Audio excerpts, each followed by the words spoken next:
Recording in progress. Good morning, honorable members. Good morning, Chairperson, and to everyone on the platform. Good morning, Chair. Morning, everybody. Morning, Chair. Good morning, Chairperson. Good morning. Good morning, good morning, good morning. The meeting is officially open. Let me check with the secretary if we are in quorum. Yes, Chairperson, we have all the members in the platform. Thanks, Chair. Okay, thanks very much. Let me start by welcoming our new researcher. Can we see your face? Is he on the platform? Yes, Chair. Can we see his face?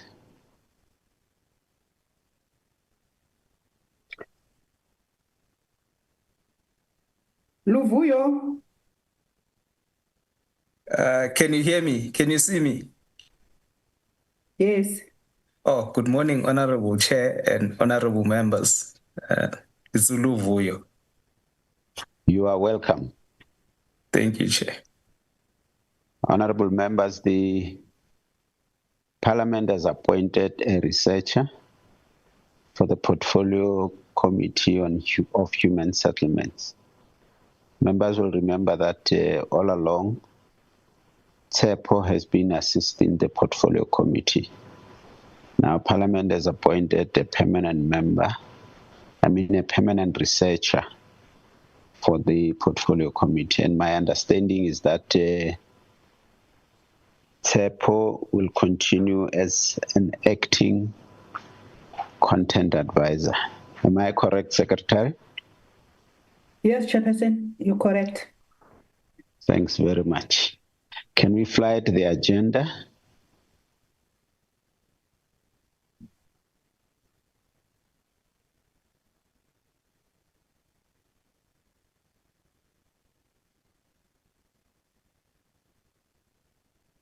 This is the agenda, honorable members. It looks like a very short meeting today. Can I get an indication, a mover for the adoption of the agenda?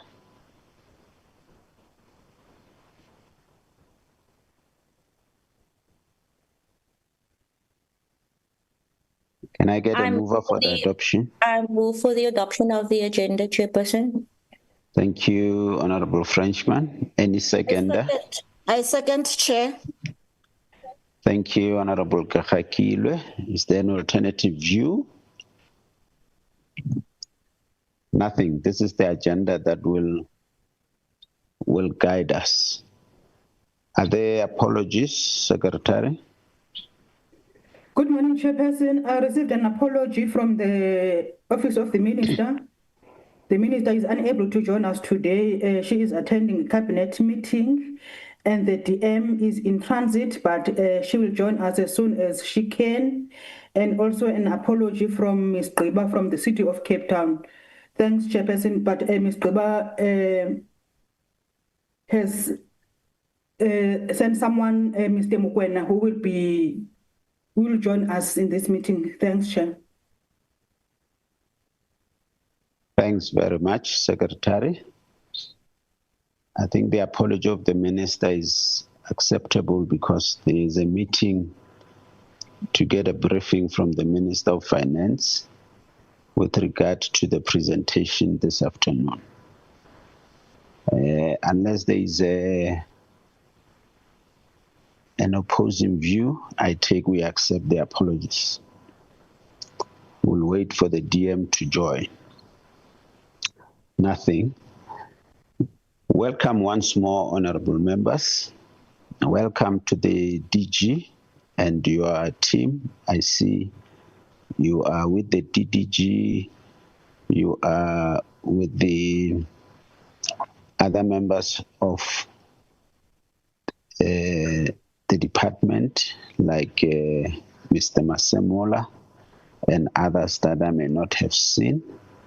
We welcome the representative from the Cape Town Metro. Do we have somebody from the provincial We do have someone government? from the provincial. Yes, Ms. Camilla August. Okay, welcome, Ms. Camilla, representing the Provincial Department of Human Settlement. Honorable members, I must indicate that again, we're supposed to deal with the motion of desirability, but seemingly there are still negotiations behind the scenes, and our political parties or political principals will soon direct us as to how to deal with that motion of desirability. Now, because of that,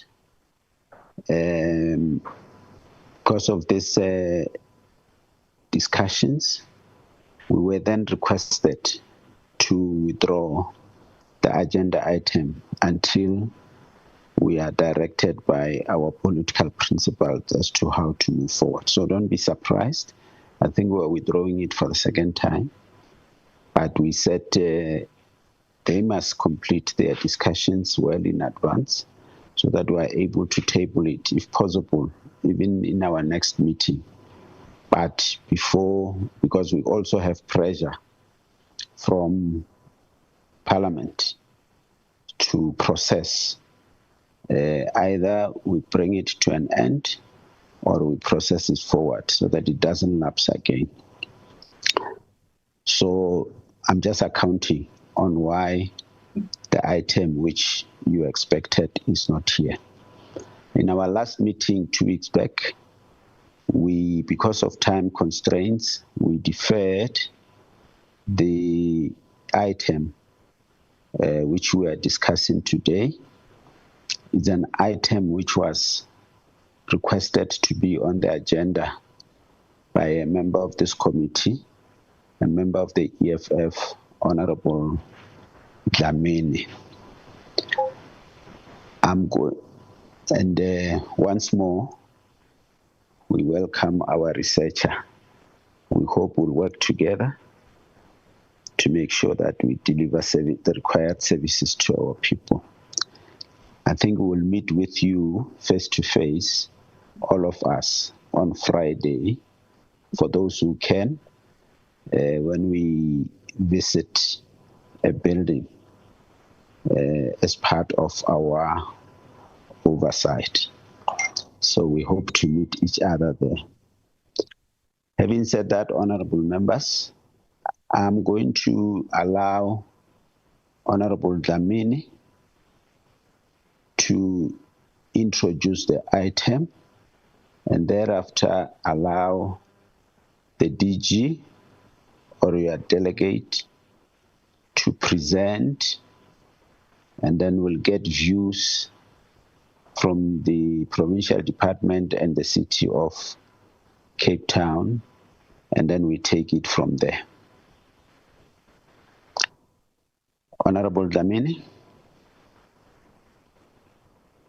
Thank you very much, Chairperson. Let me take this opportunity to greet yourself, the Secretary of the Committee, the researcher, all members present, members from colleagues from the National Department of Human Settlements, Provincial, and the City of Cape Town. Chairperson, on the 16th of October, 2025, we had written to yourself after concerns of mass evictions from a company called Communicare in the Western Cape was about to take place. We had also received information that the previous minister, Minister Kubai, had received an instruction from the president to intervene on the matter of evictions from Communicare and stop those evictions. But those evictions were later then bypassed and people continued to be evicted.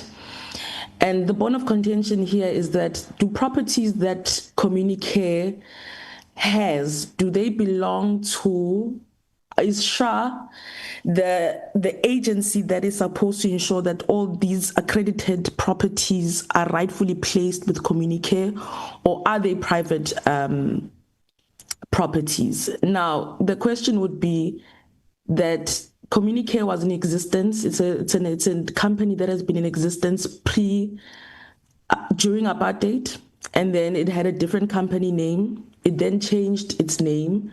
It also has sub-companies called Goodshaw as well, which then has people signing lease agreements under social housing, but they would also then say that these properties are privately owned properties. Meanwhile, lease agreements are saying it's social housing agreements. So then we asked the committee to sit in a meeting today so that we can clear out, one, that there are no more mass evictions that are coming out of Communicare until it's clear to us the properties under Communicare do indeed belong to the states. Are they states funded? And has there been an audit of all the properties that belong to Communicare? That do they belong to, are they privately owned or are they state owned? And we needed clarity from that, from all relevant stakeholders, so that we can then bring ease to the community members who have been now taken to court for evictions to be implemented. And I think that's the long and short of it, Chairperson. Thank you very much.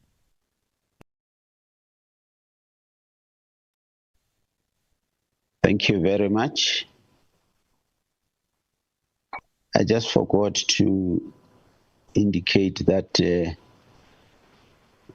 let's try by all means to make sure that we open our cameras. I've already got a message from Parliament that they would like to see our faces.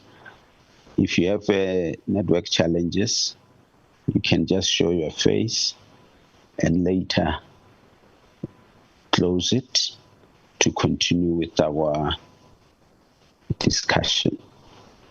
That's a plea from Parliament. Thanks very much, Honorable Dlamini. Can I call upon the DG, Dr. Alec Muyemi, to make your presentation or to delegate someone to make a presentation? DG? Honorable Chairperson, good morning, and good morning to the honorable members of the Portfolio Committee. And Chair, I wish to also indicate that I'm accompanied by two DDGs. DG, have you paid electricity? A spokesperson of the minister. DG? Oh yes, Chair. Have you paid electricity? Why are you in the dark? There's no electricity at my place, Chair. But I have paid. I have paid. Your network is not stable? Oh yes, it's primarily, Chair, because I do not have electricity at my place. But my apologies. All right. I'm with the DDG, Dumalisile, who is handling this matter together with Mr. Masemola. I'm going to request DDG Dumalisile then to present without much ado, Chair. Thank you. Thank you very much. DDG? Yes, how are you?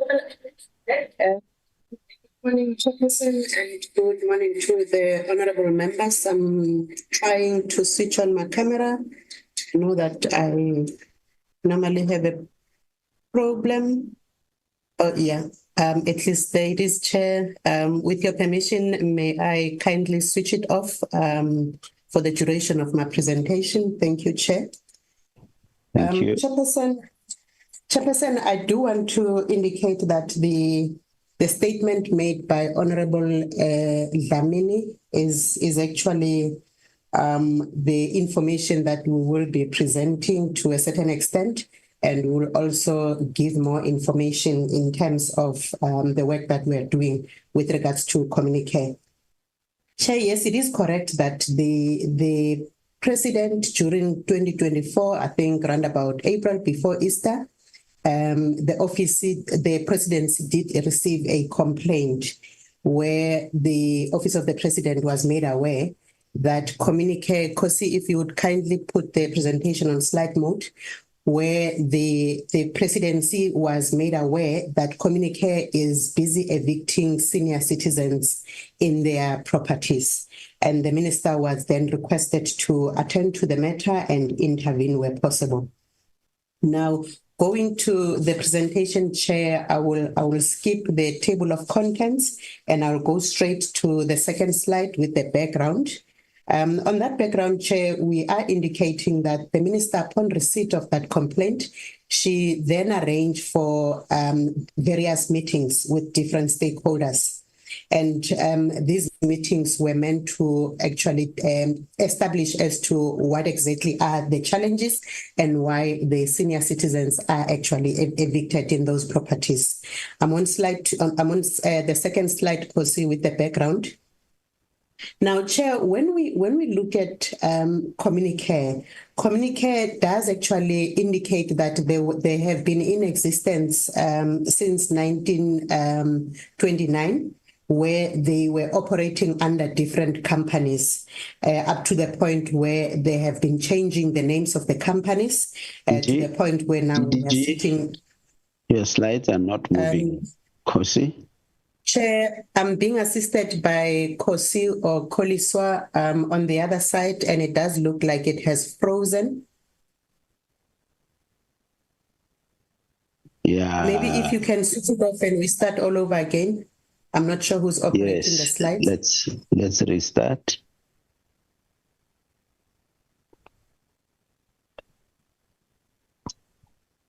Kosi, can you restart, or Koliswa?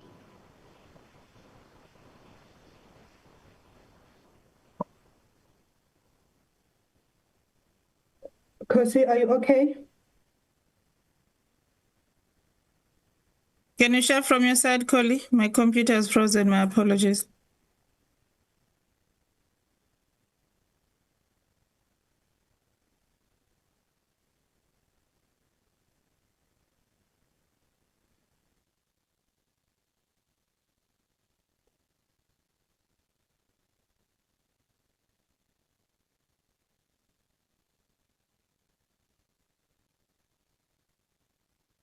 Koliswa, can you assist?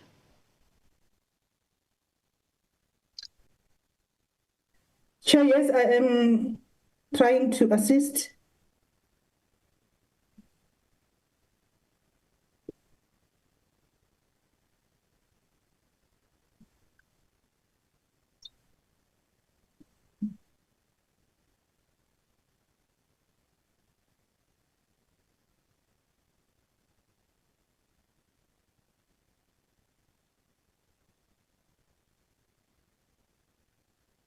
Or you can give the DDG hosting rights. She can control it from her side.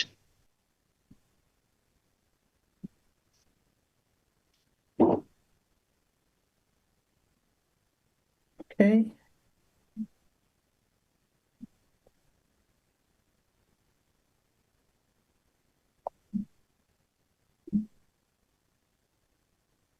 Can you see it, Chair, now? Yes, we can see it. Slideshow, Koliswa. Thank you so much. Let's go to discussions. The next slide. Discussion. Thank you. Yes, thank you so much. Apologies for the distraction, Chair. Chairperson, upon receipt of this complaint from the presidency, we then had to look into our archives. And we then realized that in actual fact, we have been made aware of this challenge during the fifth administration, around about 2018. This matter was brought to the attention of the then Minister Sisulu, who then dispatched or assigned the Deputy Minister, the former Deputy Minister, Chwete, together with the then Deputy Minister of Social Development they visited this area to the extent that they had engagements with the affected members. That was during 2019 and 2022. Now, during that time, Chairperson, when they had engagements with the members who were affected, who have been evicted, they had invited the City of Cape Town, they had invited SHRA, and they had also invited the Western Cape Provincial Department of Human Settlements at that time. And it became apparent in that meeting that what Communicare was also invited, and what Communicare did indicate in that meeting was that they were evicting the tenants from the properties that were privately owned and not necessarily from the properties that were actually accredited by SHRA. Now, the concern that was raised by the two deputy ministers at that time was that they were not convinced that the so-called private properties are really private properties owned by Communicare, to the extent that they requested that CIPC should also conduct their own investigation and see if there is no violation of any existing prescripts. This was necessitated by the fact that at that time, the information that was shared with the deputy ministers was that they are now transferring one of the properties to a different company. It does look like the tenants were not aware that this is a company that was a subsidiary to Communicare, the company called Good Find Properties, and they were expected to sign new agreements, and they were complaining about the increase of the rentals in that area. Their view was that there is no need for the increase of the rentals because these are government properties, and the increase is not actually aligned to the prescripts of SHRA in terms of the rental in those properties. So then the then minister requested in 2021, on the next slide, the then Minister Sisulu, requested that there should be an investigation, but the investigation was basically to establish whether Communicare did comply with the SHRA provisions in terms of how they run their affairs, but secondly, whether they have not violated any existing prescripts when it comes to the transfer of some of the properties to Good Find Properties, and to also determine as to whether their finances are in order. And lastly, the relationship between the Communicare and its subsidiary companies vis-a-vis how the affairs are being managed in terms of the SHRA acts and regulations. So at that time, the investigation was not looking into the issues of ownership. Now, on the next slide, Chair, we then received a report which we received post the complaint that was lodged with the Office of the Presidency. We then received that report to say, yes, indeed, SHRA did actually commission that investigation, and that investigation has since been concluded. However, based on the terms of reference, there were limitations in terms of what the former minister was looking for, Minister Kubai, in terms of the ownership.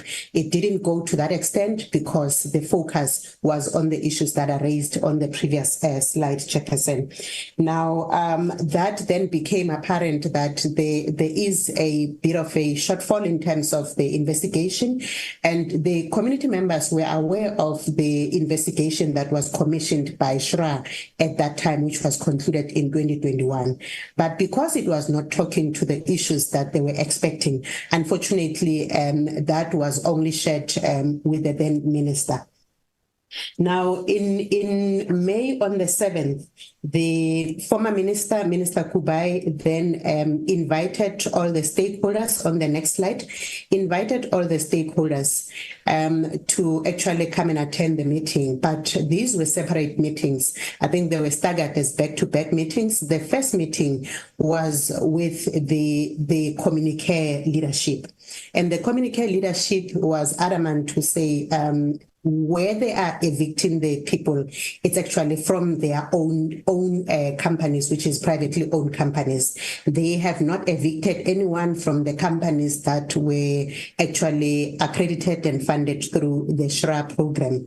They were quick to actually give an indication that these are the properties which were registered with SHRA, and there is nothing that is happening there in as far as evictions are concerned. But where evictions are happening, it's in relation to the rest of the properties. The minister then requested, I think at that time there were those who were evicted and there were those who were about to be evicted. Then the minister requested the CEO of Communicare to say, stay on the previous slide, to say they were requesting that they should not proceed with the evictions, and that they should profile all the non-payers, so that then at least we can see as to whether they would qualify for some of the human settlements programs or products that we are offering. They agreed to that, that they will profile that, and it was agreed that they should submit that information to the province as well as the city.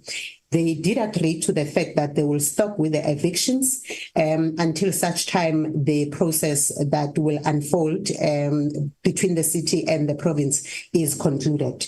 Now, on the next slide, Chairperson, we then show that the second meeting was held with the city as well as the province. Unfortunately, on that day, Chair, the MEC for the provincial department could not attend. The 7th of May was just a day after the George building collapse. So he had actually traveled to George on that particular day. He did send an apology, but there were representatives from the department.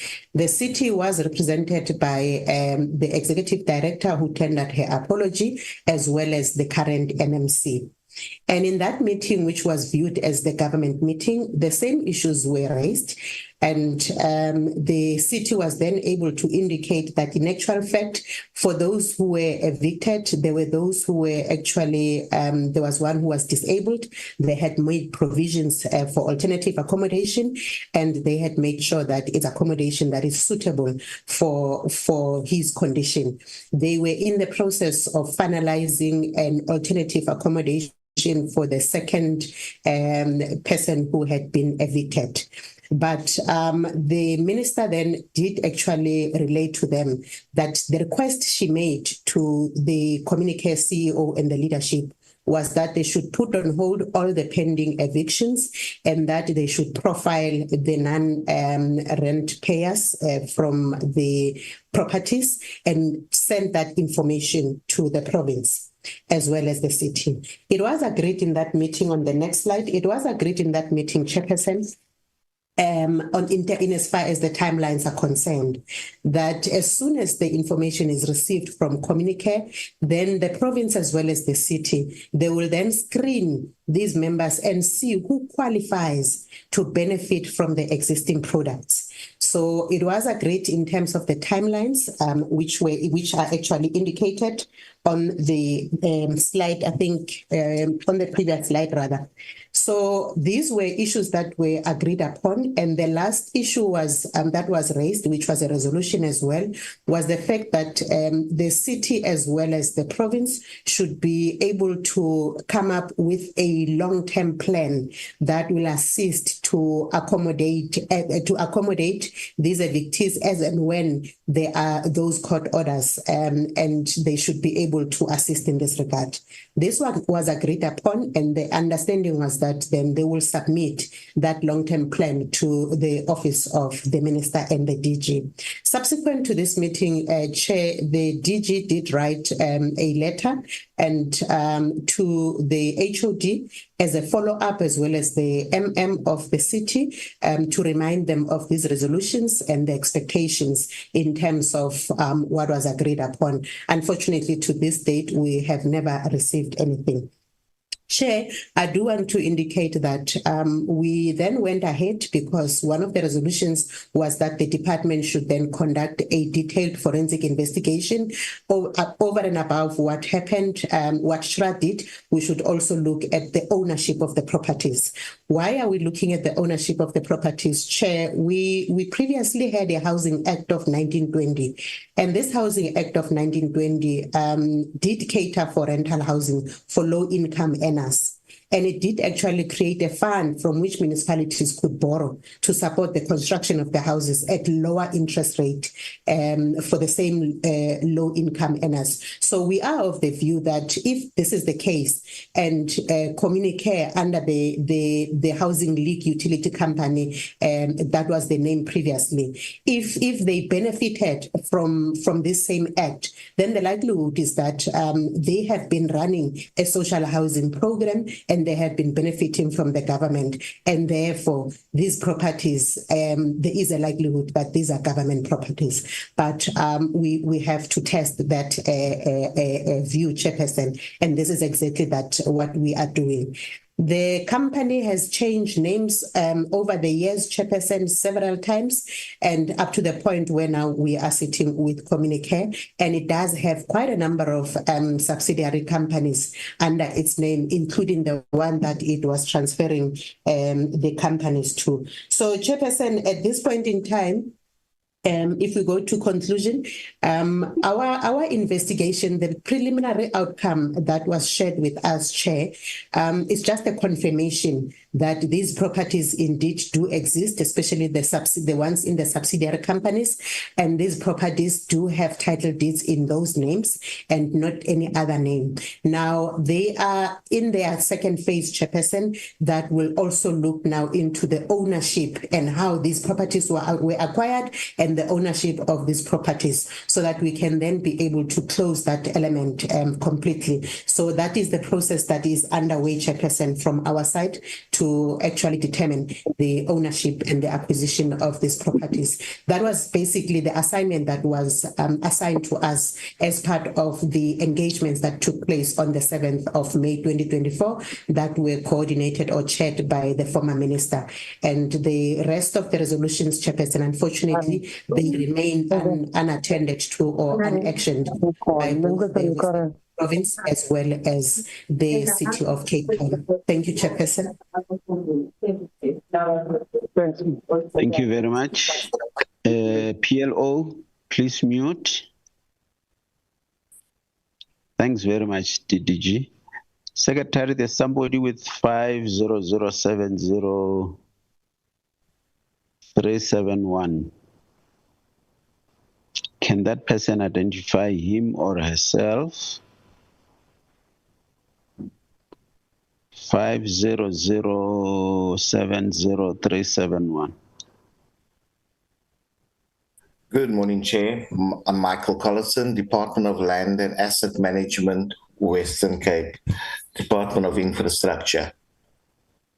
Okay. Thanks very much. Can he please rename the gadget, Chair?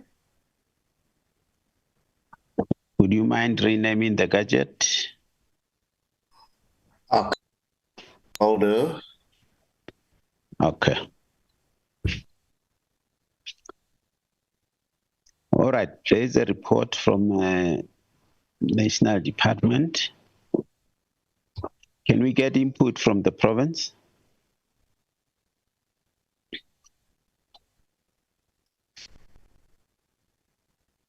Good morning, Chairperson. Can you hear me? Yes, I can hear you. Okay, thank you, Chairperson. My name is Camilla August. I'm the Chief Director responsible for Human Settlement Planning within the Department of Infrastructure. Chairperson, I was in the room when all of these things were discussed many years ago. At that meeting, the Shra did give a report that was in August 2021 that Communicare was complying with all social housing requirements in terms of the 3 properties that are under the management. Excuse me. Now, the it is, in terms of Communicare, there are only just over 600 social housing units. All of the rest of their properties are seen as private rental stock. So we haven't intervened, or we haven't provided alternative rental accommodation, because if we were to do that for one private owner, we'd have to do the same thing for Trafalgar and Just Letting and any other private rental company that were evicting their beneficiaries. So Communicare owns about 653 social housing, or they're managing 653 social housing units, 3 projects, the rest are overseen as private rental stock. The question that we were asked in the letter that was sent through from inviting us to attend the meeting was about putting evictions in abeyance. The province is of the view that we follow the instruction of the court. The Social Housing Act also specifically prohibits the provincial government from interfering in the governance of social housing institutions. So when we talk to these 3 properties that are social housing, the provincial government is instructed not to interfere in the management of the stock. The other concern, Chairperson, and if it's okay, I just want to share my screen with you, because I think it's important that we just understand what happened. I'd have to figure out how to show. Here we go. Okay, I can't. Chairperson, in about 2021, there were evictions that happened with a different social housing. Because you have the right now, you can share. Oh, thank you. Okay, let me see. Let me know if you can see that.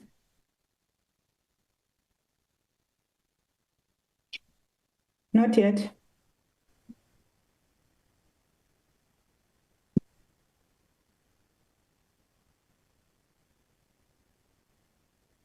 Not yet? Not yet. Okay, but let me talk to it anyway. In a few years ago, what happened? Oh, there we go. Can you see it now? Yes. Okay. We did intervene, just like the committee asked us, and well, the committee didn't ask us at that point. There were evictions happening at a different social housing institution, and the province did intervene and provided alternative accommodation, I think to about 37 evictees, BNG evictees. My number can be wrong, but it was a few. Within 2 months, there was chaos. The social housing institution had to spend 7 million rand in 2 months just to protect that property from being burnt down. The security costs went up to up to 500,000 rand a month to protect the property. The social housing institution pretty much almost went bankrupt. And the challenge was that this immediately led to rental boycotts in their own development and rental boycotts in all of the other social housing projects in the province, because beneficiary social housing tenants then realized if they don't pay rent and they get evicted, they get a free BNG house. The NHFC stepped in, came to the province and said they're considering not funding social housing anymore because the SHI is essentially on the verge of collapse. And it wasn't just impacting provincial projects, it was impacting KZN projects and Eastern Cape projects. The social housing institution couldn't honor the loan debt anymore because the tenants were not paying their rental. At the same time, the bank at that stage, Nedbank, had started to come into the party and was starting to fund some of the funding that was required by our social housing institutions. They just stopped immediately and they said they're not interested in participating in the social housing sector any longer, given the risk of tenant boycotts. The province was then called in by the NHFC, and we had to put some money in the bank because the social housing institution was about to go bankrupt. And if we hadn't provided some measure of support for that social housing institution to protect their property, it didn't just have affected us, it affected many social housing institutions across the country. The Shroud had to intervene. and then that project would have had to be taken over, all of those kinds of things. Keeping in mind, Chairperson, that there were still 80% tenants in that social housing stock that were paying their rent, that were being intimidated. The 20% that got evicted got the gangs involved. The gangs tried to take over the social housing project. There were political parties that were literally sponsoring some of the tires that were being burnt and those kinds of things. It was a complete shambles. It's taken years, and the affordable housing director for the province is in the meeting for this social housing institution to get back on its feet simply by the damage that was caused by us intervening in the affairs of the social housing institution. Added to that, social housing institutions, the rest of the social housing institutions stopped putting projects onto the pipeline because they wouldn't prepare to take the risk. Social housing is a difficult sector to get involved with. And without the certainty that government was going to support them in property management practices, the social housing institutions said, no, I'm sorry, we're not interested in taking on this risk until there's some clarity. So I just wanted to show you some pictures. That's how that auntie was having to get into the property during that period where there was riots. The tenants that were living there couldn't access the property. They were being intimidated not to pay their rent. There were lawyers, unscrupulous lawyers, that were encouraging these tenants to go to court, and they would be losing these battles with costs attached. So not only were they now owing the rental outstanding, they were owing the cost of the social housing institution as well, having taken the social housing institution to court. So it just put them further and further and further into debt. And in the third picture, you can see the bottom pictures. They put the refuse center, they lit the refuse center on fire. The other tenants standing by watching this chaos happening within the social housing project, and of course the impact on everyone. The 80% of the tenants who were complying to the conditions of their lease agreements were watching this, were being intimidated by the 20% that were not paying their rental. So ultimately, there were huge consequences to us interfering in the affairs of the social housing institution. It completely affected the sustainability of the entire social housing sector, not just in our province, but across the country. So our stance in the province has been, we adhere to the findings of the court. The court asks the social house, the tenants, to put forward the affordability criteria and then prescribes if alternative accommodation is required. The City of Cape Town has provided, where this is required, quite a few times the beneficiary refuses the opportunity at the city, the alternative accommodation that's made available to the beneficiaries. So there's massive risk for the entire province for the affordable housing sector if we are to intervene in matters that the legislation specifically instructs us not to get involved in. Thank you, Chairperson.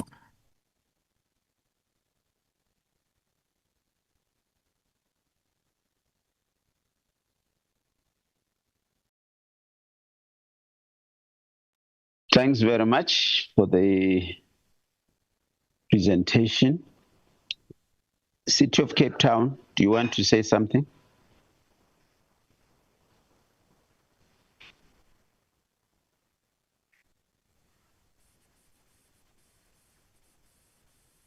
Yes, Tamsanga.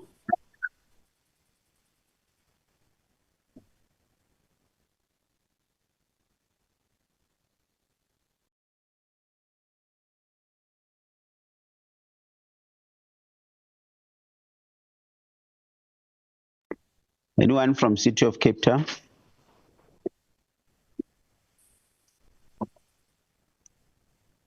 Do you want to say something?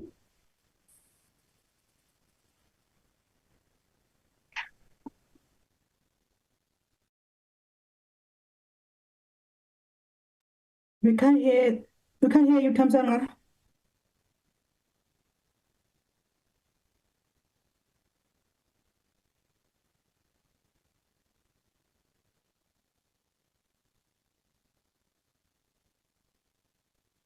Mr. Mukwena?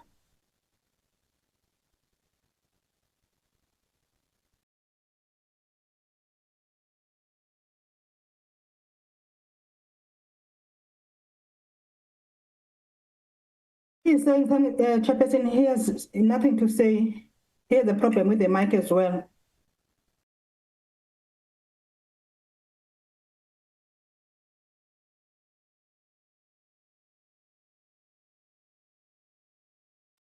Okay, then let me allow honorable members to interact with the presentation.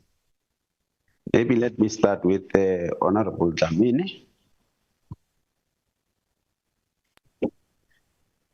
Thank you very much, Chair. Hold on. Chair, this is myself. I'm requesting to keep my video off. Thank you very much, Chair. The presentations are received.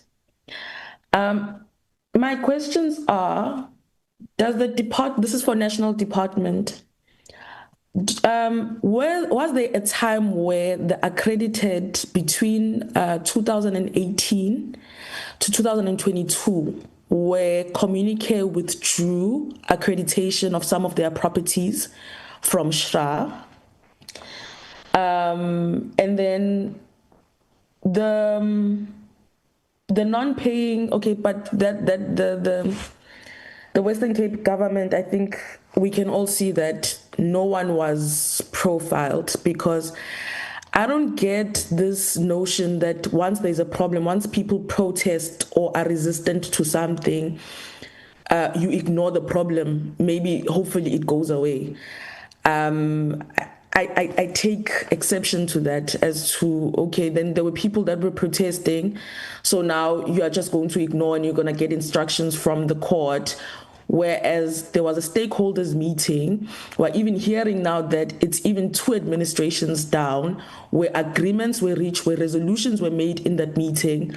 You withdrew from the resolutions and then decided to take instructions from the court without engaging then the other stakeholders, because there's a huge contrast between the presentation of National and the Western Cape government.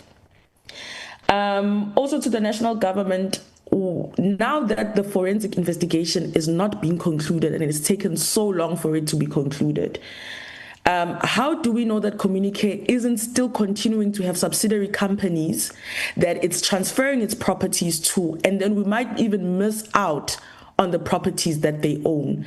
And really, Chairperson, the issue here is that Communicare was established during apartheid. The DGG gave the year it was established in and what under which company had named itself then.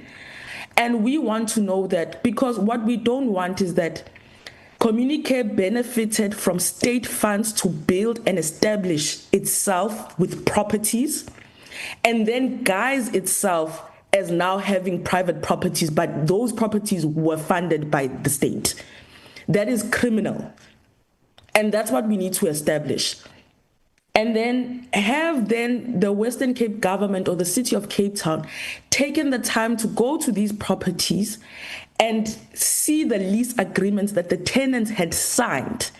That do they reflect that tenants were going into these properties with the notion that they are going to social housing, or were they going to private property? Or were the conditions or the terms of the contract changed after they had signed initially going into social housing, and then they changed because the company had changed into another subsidiary, and now all of a sudden it's private? And then I want to know that in the forensic investigation, will it reveal as to how did Communicare have so many properties? How did it acquire so many properties in the city of Western Cape? And I must say that this has taken too long. It is unacceptable for how long this has taken for it to be concluded. And it's not going away. We can't wish it away. There is a frustration, there's a fatigue now of people being evicted, whereas they understood to have signed social housing leases, and now they are being evicted because now it's private properties that need to be sold off to somebody else. And I think to ignore that, it will be doing and grave injustice to those people. And the Western Cape government, finally, when you realize that there were boycotts and the political parties were involved, did you open any case? Do you have any active court cases with regards to that? Did you open any cases against individuals, organizations? And how did you reach this conclusion that there's interference coming from political parties? Or it is just an assumption? Or like, what study mechanism did you use to arrive at that conclusion? That's it on my side, Chair. Thank you very much. Thank you very much, Honorable Dlamini. Provincial department, then followed by national. Thank you very much, Chairperson. I think for the honourable member, the communication in 2021 that I referred to, as a province, the city, the TRA, the national department, we sat together, and I'm going to read you specifically. The National Acting Deputy Director General wrote the submission that I'm reading to you from now. In it, she said, as you may appreciate, there is no legislation or legal provision that empowers the National Department of Human Settlements or any other sphere of government to overturn an order of the court. Any conduct that is contrary to the ruling of the Western Cape High Court would be tantamount to contempt of court. So it wasn't the Western Cape government alone. We sat together as all spheres of government. And that was the input that was eventually compiled for us. In that same correspondence, the acting DDG also wrote, as a law-abiding government, we reiterate our affirmation of the court ruling, where it was observed that the court appreciates the dilemma of the city in having to confront the realities of persons who are in desperate need of land and housing and need intervention immediately, often disrupting the city's own housing programs. The threat of queue jumping on the housing list is real. So in 2021, when this happened, it wasn't a decision, or the stance wasn't a decision from the province. It was a joint IGR stance that interfering in evictions was not something that the government was going to undertake, and it was led by the National Department. In terms of the political parties, but I agree, it's probably we got the inputs from the community, from the councillors that were there. I don't have any photos. I can't confirm or deny that. So if I need to withdraw that, I'll do that. But that was the feedback we were receiving from the community at the time. Thank you, Chairperson.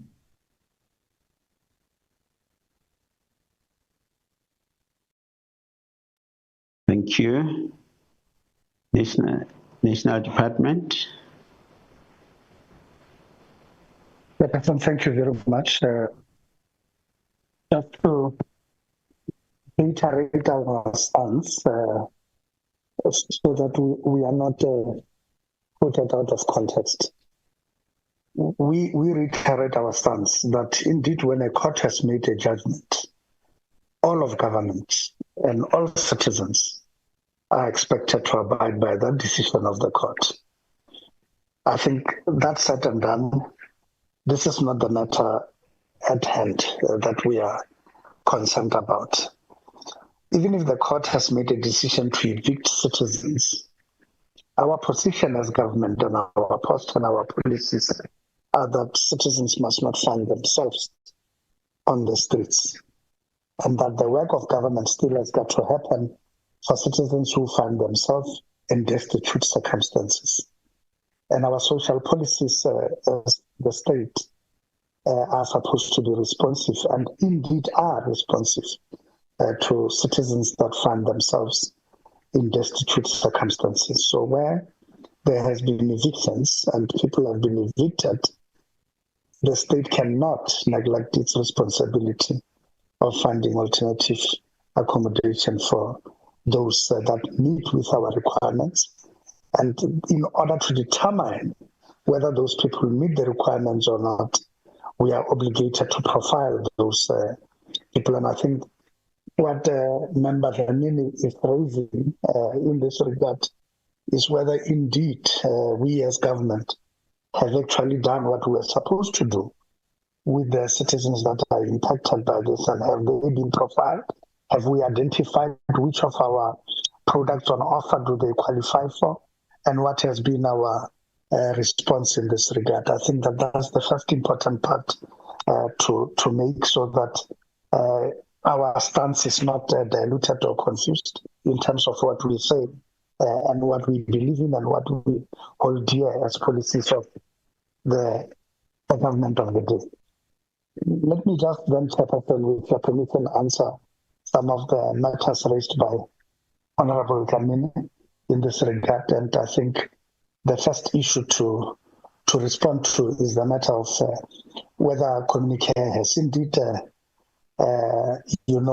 removed some of the properties it had listed initially as full stock, lock and barrel, as social housing, and whether it has indeed, in the presentation we're making, we are indicative of the fact that at some stage they had moved some properties to their subsidiary, and thereby no longer regarding them as social housing as initially was said. And I'm saying that we do acknowledge that our own forensic audit as the department, which is intended at determining the true ownership and the evolution of that ownership of properties to where we are, and what former Minister Kubai had also directed that be looked into.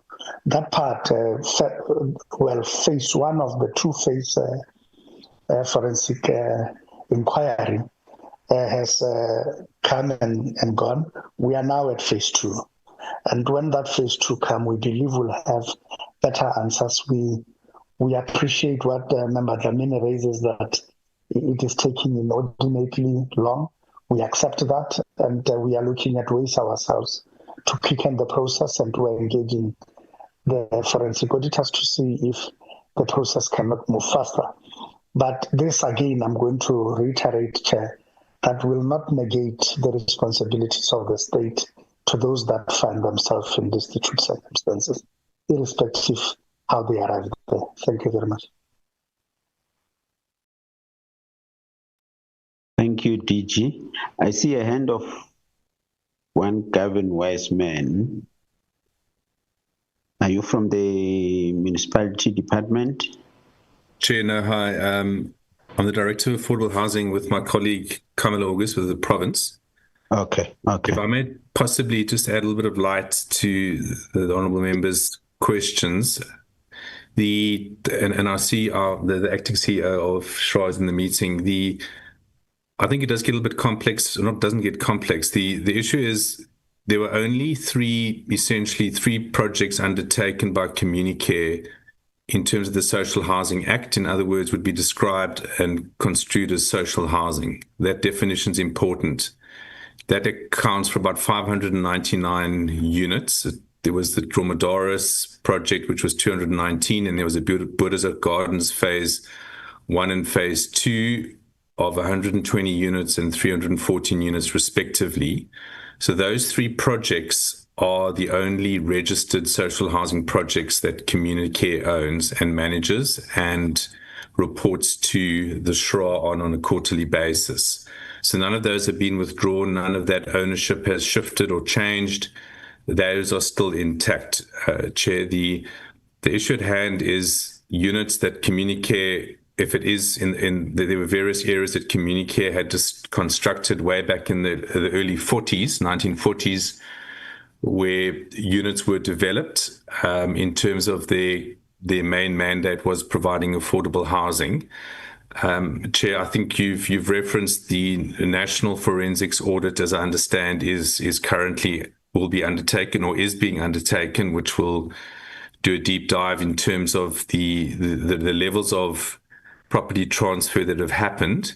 But I think just to reiterate, Chair, the understanding would have been those houses where those people are, whatever those processes are, those wouldn't have been signed up in terms of the social housing program or any lease agreement that would refer to them as being social housing.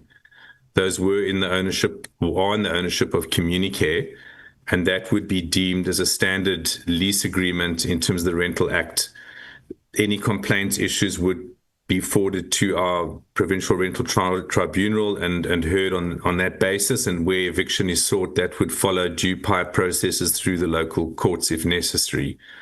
So I think it's just important to make those distinctions. I think the issue of ownership and whether certain fundings or certain concessions were made available to Communicare in the early years of the 60s, 70s, 80s, one trusts that potentially the forensics audit could allude to that. But again, it doesn't change them. It doesn't define them as social housing then, as the Social Housing Act defines. And perhaps just to answer the Honourable's question was around that those leases, they wouldn't, those people were never signed up as in terms of social housing or anything of the sort. And those would be deemed standard lease agreements, Chair. Thanks.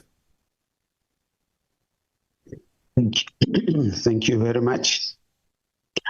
I think what Mr. Gavin says is that the forensic audit will really assist us dearly. And Honorable Dlamini has indicated the slow pace. However, the DG has acknowledged that, and we hope they will fast track this forensic audit so that it is able to answer even what Mr. Wiseman is saying. Can I move to Honorable Frenchman?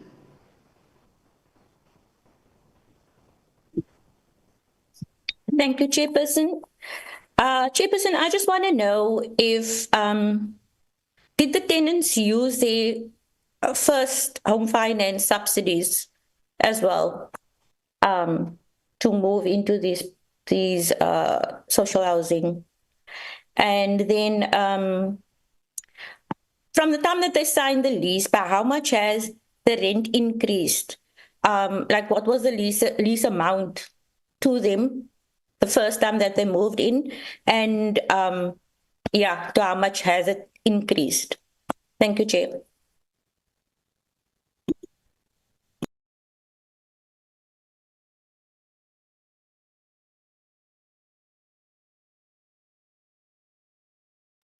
Thank you, Honorable Frenchman.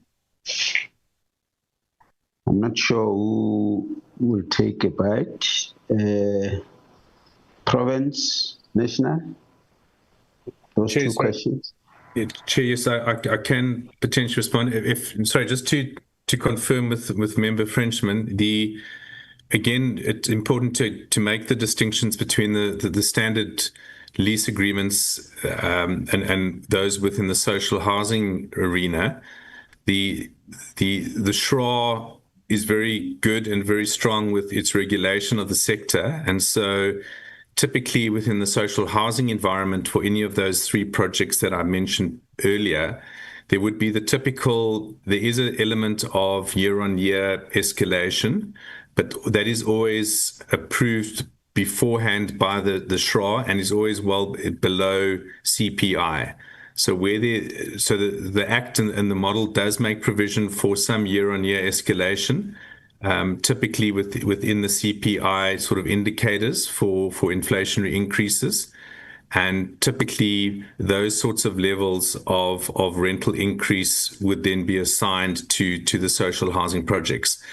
Remembering again that the other leases that we've spoken to would also are managed in terms of the Rental Housing Act, which again does not allow for exorbitant rental increases. And I think where there have been or where there's been alleged that those instances have occurred, those cases have served before the rental tribunal and would have been adjudicated and resolved as such, Chair. So I think, again, it'd be important to understand which projects, which units, and as I said, both of those would always be managed in a responsible manner, Chair. Thanks. Thank you very much. CEO Shra, would you like to say something or later?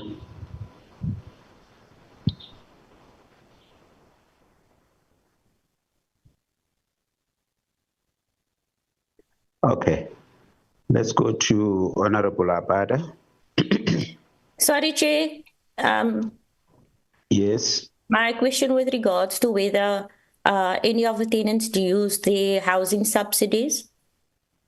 Thank you, Chair.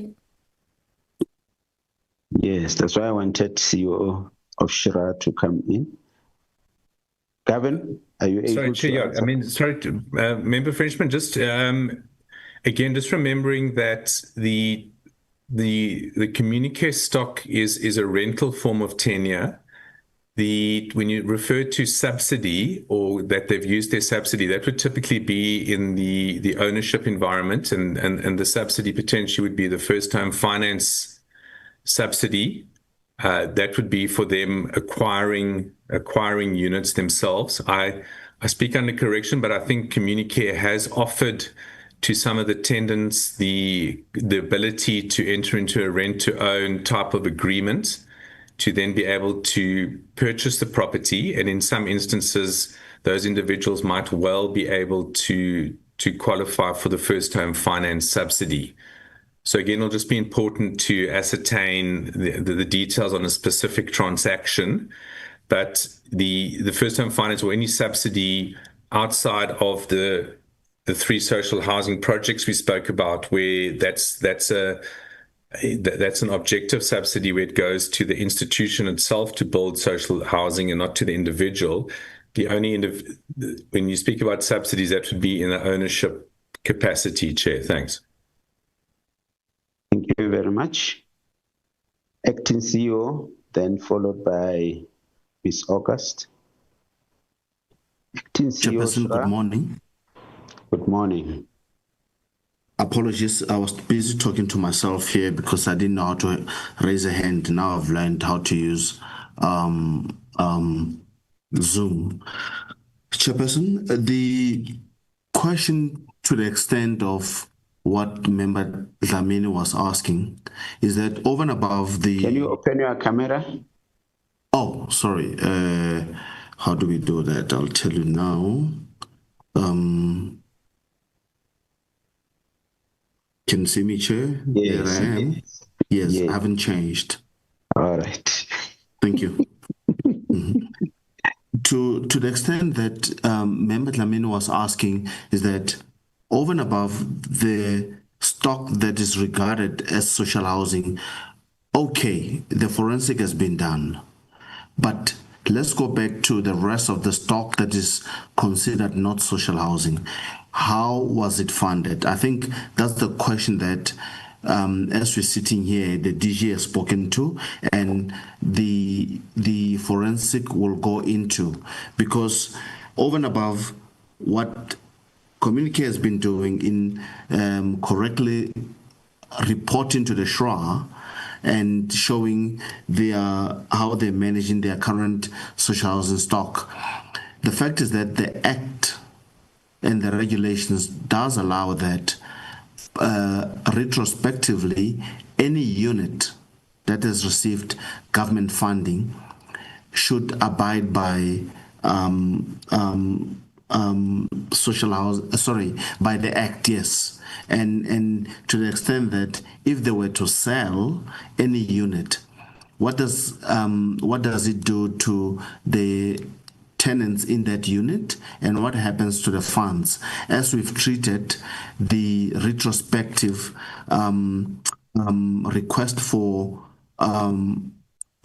units being sold that were funded by institutional subsidy, etc., the same should be treated, or the same approach should be used towards Communicare. However, the challenge that we have is that we cannot, sitting here today, Chairperson and members, confirm that which of the stock under Communicare has received funding from government in the past. That's number one.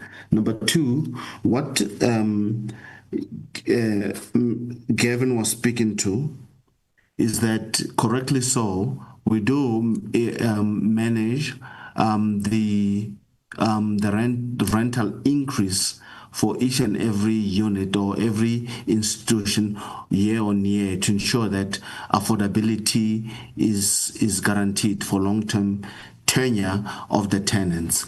But anything that is seen to be outside the SHRA jurisdiction, we don't have any control. And I think, if I understand Member Frenchman's question, I think it was in relation to the units that are outside the jurisdiction of social housing until confirmation of if any stock has received government funding has been confirmed as per the DG's comment earlier. I hope that helps, Chairperson. Thank you. Thank you. Ms. August?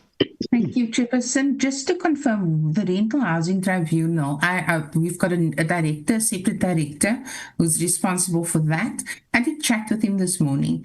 They actively have a number of cases with Communicare. I know this morning he spoke to me about that they're busy with the rated property, but he didn't give me more detail than that.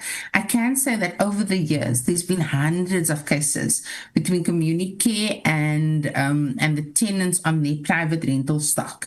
So there is an awareness that the tribunal can get involved by Communicare residents as well on accessing the tribunal. Thank you. Thank you very much. Honorable Abada.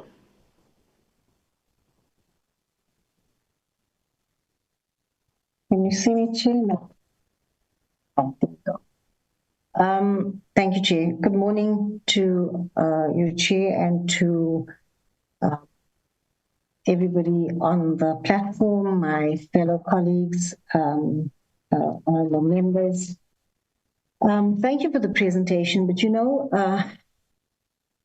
when I speak to people here in the Western Cape, and I just mention Communicare, everybody is got something to say about Communicare, and that's hard so because and again I come back to 31 years into democracy, and we still fighting the same battles, and for me that's really very sad. The worst part of all of this is that Communicare is getting the financial backing here, or they financially, they are the ones sitting on the top of this pyramid, and our people are suffering at the end of the day. And here's my broken record in terms of humanity and dignity. It's our people that suffer all the time, and I don't know how or when we're going to get past this, because like I said, you speak to people here in the Western Cape, and I'm speaking specifically about the Western Cape. It's just not acceptable. But be that as it may, my questions are, the prevalent Communicare stated mission to provide sustainable, affordable housing and its non-profit nature, how does the reported practice of evicting senior citizens and imposing steep rental increase align with its fundamental social housing mandate and the public interest it is supposed to serve? And here's the thing: it's senior citizens. These people have worked in our country. They've given us so much. They've given back so much, and now in their senior years, they have no idea as to where they are, where they're going in terms of housing. My second question is, what legal or constitutional mechanism can be deployed to resolve the core dispute over property ownership? Specifically, the tenants believe that these are pre-1994 government properties that should be transferred to them. And how will the current forensic investigation specifically address this historical claim? And then just two comments and some recommendations to the department.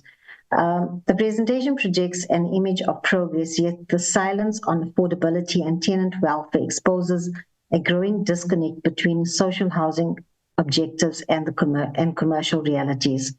Communicare's focus on sustainability seems skewed towards financial survival rather than social justice, undermining the very purpose for which it was established. The lack of clear performance indicators tied to tenant satisfaction, community empowerment, and local economic participation reflects weak social accountability.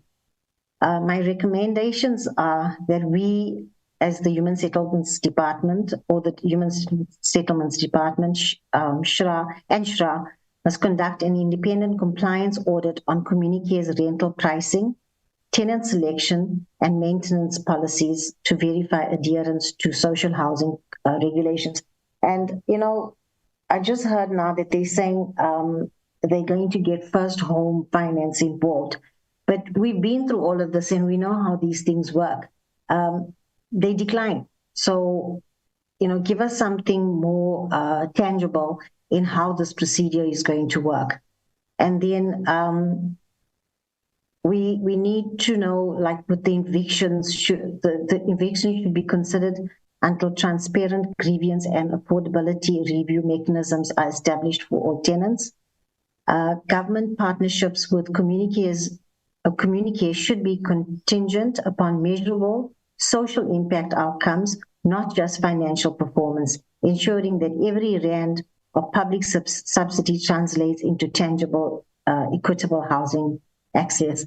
And, you know, we shouldn't just use, or Communicare shouldn't just use this as a finance tool for themselves.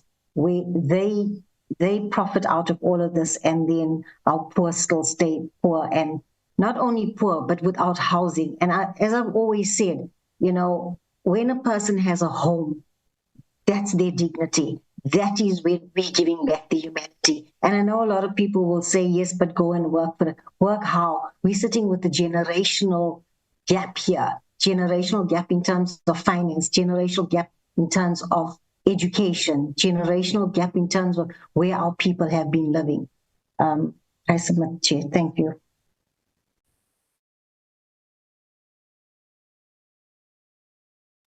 Thank you very much. Provincial Department, then National, then SHRA. Thank you, Chairperson. I just got a message from our Audit director who is watching on YouTube. He indicates that there were over 770 complaints in prior years already resolved between Communicare and the tenant at the Rental Housing Tribunal. Thank you. Okay. National Department.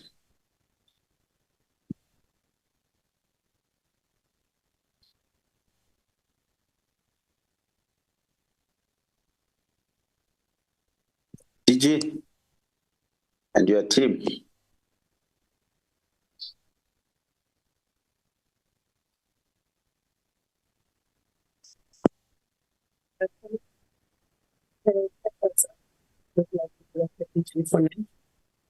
Yeah, I think the biggest challenge that we have at this point in time is the fact that we are still busy with this investigation.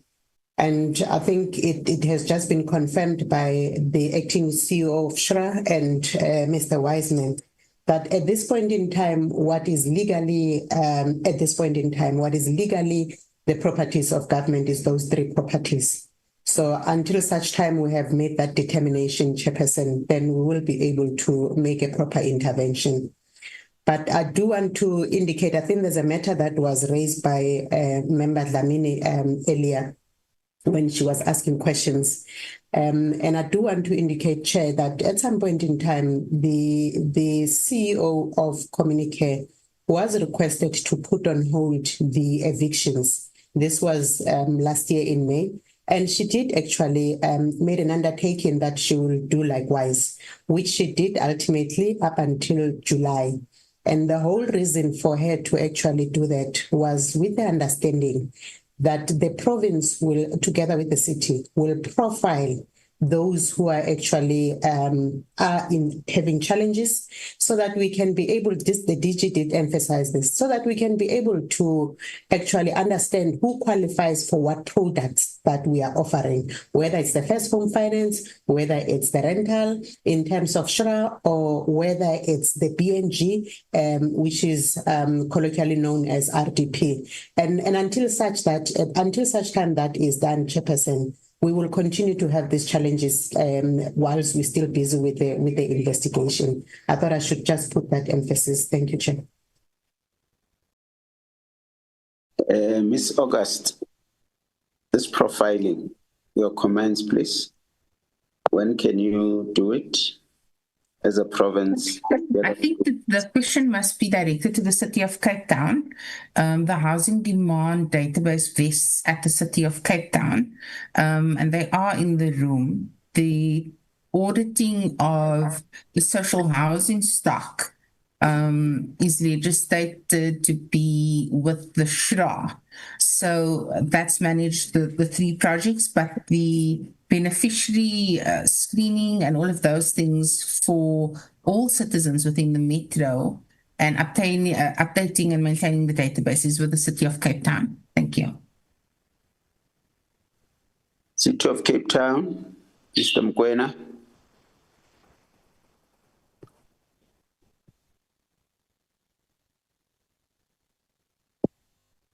Mr. Mkwena? Any other one from City of Cape Town?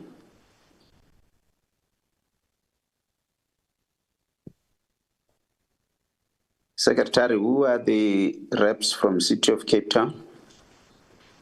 Except Mr. Mkwena. It was Mr. Mkwena, Chairperson, who is standing in for Mrs. Gaiba. That was the only person that I was given, Chair. Mr. Mkwena, is he still on the platform? Hello, Chair. Is Mr. Mkwena still on the platform? Yes, he's still here in the platform, Chair. Mr. Mkwena? Okay. Let's continue. Sorry, okay. Chair, can I just say something quickly, please? Yes. So I was just told now that, well, I'm looking at a comment. The 770, they said 774, it's 775 matters that have been resolved, reducing the cases to 164 cases. So this was communicated on the 8th of February 2021.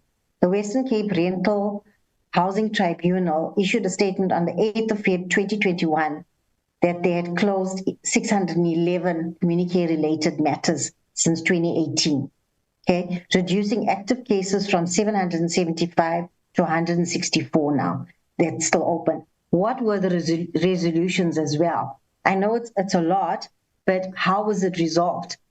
And to whose benefit was it resolved? Because sometimes when you tell someone, I'm sorry, this is just what it is, then that's just what it is and they accept it. So for whose benefit, on whose benefit was these cases resolved? Thank you, Chair. Thank you. I see the hand of Gavin. Chair, thanks. Just to refer back to the last engagement we had with the committee, with the previous minister, the issue, I know the question was raised around profiling. Obviously, information would need to be availed by Communicare in terms of their rent roll and who the tenants would be. At the time, there were 3 cases that were put on the table into which the province and the city attended. There was no further correspondence or information provision made by Communicare around any future possible profiling of its database to ascertain where those people were on the waiting list and so on, Chair. So, I think whether, again, that gets addressed in the forensics investigation, but obviously Communicare would need to avail any names. Those could be verified then against any sort of the Western Cape demand database, or the cities at least as well, which is one and the same. But that's the only level of profiling, Chair, that could occur, is if information would be availed by Communicare. Thanks.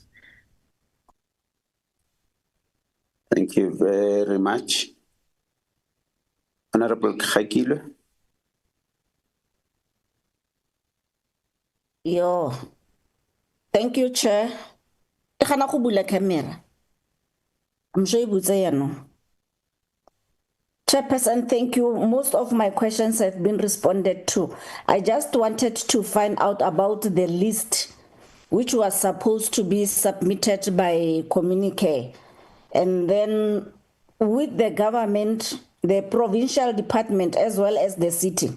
I don't understand why they fail to assist those people or to intervene, let alone the matter being a private thing, but it is the responsibility of the government, the provincial and the city, to help those who are helpless.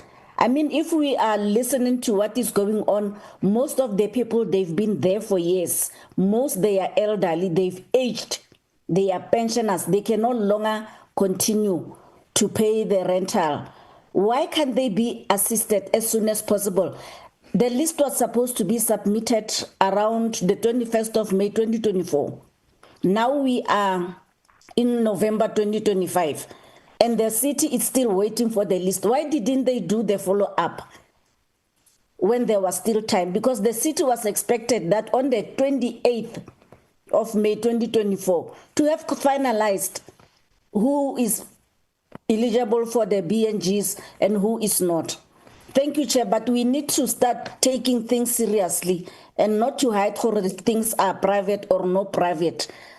Our communities, they are our responsibility.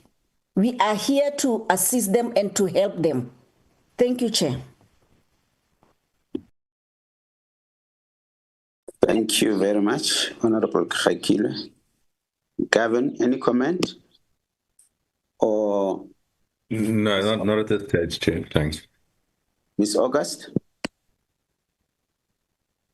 Is it a new hand? Thank you, Chairperson. No, I just wanted to suggest that we didn't prepare to give feedback on the Rental Housing Tribunal matters.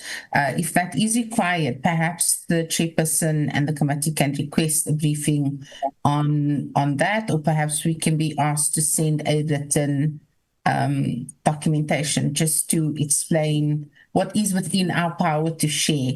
There is a measure of separation between the tribunal and the operations of the depart of, well, for me, for example, actually manages rental stock. There has to be separation there. So to ensure lack of bias. So I would like to suggest that. And then I hear the frustration of the member about the elderly. But and I'm not trying to diminish the need, but there are also 400,000 other households on the City of Cape Town's housing demand database that are facing the same issues. If we look at just in the provincial stock, right, in one of our blocks, 66 units are occupied by pensioners earning less than 3,500 rand.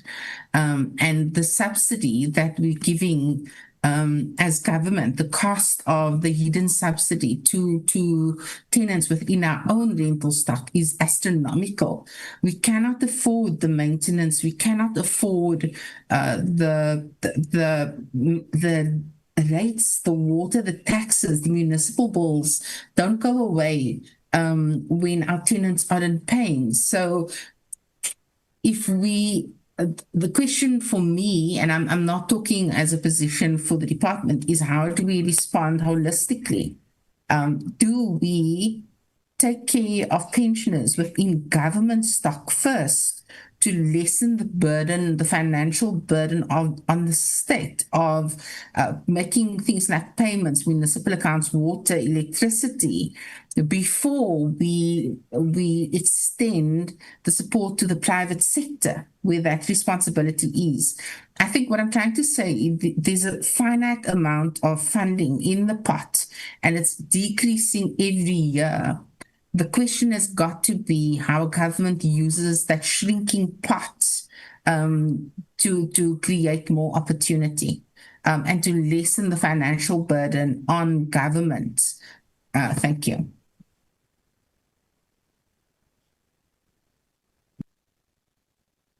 Thank you. Acting CEO. Chairperson, before the acting CEO, Chairperson, please. Chairperson, before the acting CEO,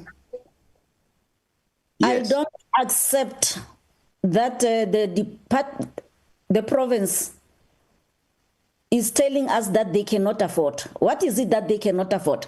Because every year there is money returned to Treasury for human settlement. The city must start taking poor people seriously. We are aware, and it's not only Cape Town, but Cape Town is not doing enough, and they can afford. Thank you, Chair. Thank you. Coming acting CEO. Thanks, Chair. Now, Chairperson, what this discussion does, it places a very difficult decision position from the SHA's perspective as the investor in the social housing space to consider investing into any project that Communicare comes up with, because we may be seen to be abating Communicare with its current issues, or the issues that Communicare is faced with. What it means that we have to put a soft stop on projects that Communicare is bringing for consideration until all these matters are resolved, because it will not be seen to be a right decision for the SHRA as the regulator and a responsible corporate citizen to invest into Communicare requests for funding. And I think until all these problems and concerns are resolved, the SHRA will have to reconsider any investment into Communicare projects, because it is a problem, it is a concern. I would not like my chairperson or even myself to appear before your committee and have to answer to how do we reach an investment making decision when there are so many pressing issues at Communicare. Thanks, Chair. Thanks very much. Honorable Ditebe. Good morning, Chairperson, to you and honorable members, DG and his team. Let me try and show my face rather briefly. Can you see me, Chair? Yes, I can see this youthful face. Thanks for the compliment, Chair. Thank you very much. Okay, let me see. Hopefully, I'll be able to conclude without any bandwidth issues. Chairperson, I'd like to basically go back to the issue that was raised about the forensic investigation.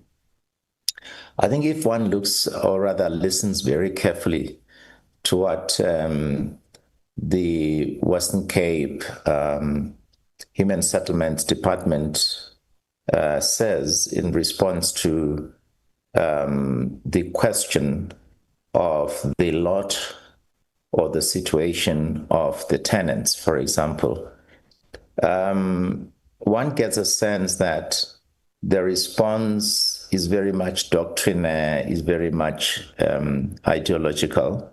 And I'll explain why I'm saying so. Regard is not had, Chairperson, for the possibility that there might very well be, or there might have been, with the passage of time, if one goes back to 1920, that is well before the Westminster Statute of 1931. So I know Honorable Dlamini has referred to that period broadly as the period of apartheid, but that's why the liberation movement characterized it as apartheid colonialism or colonialism of a special type.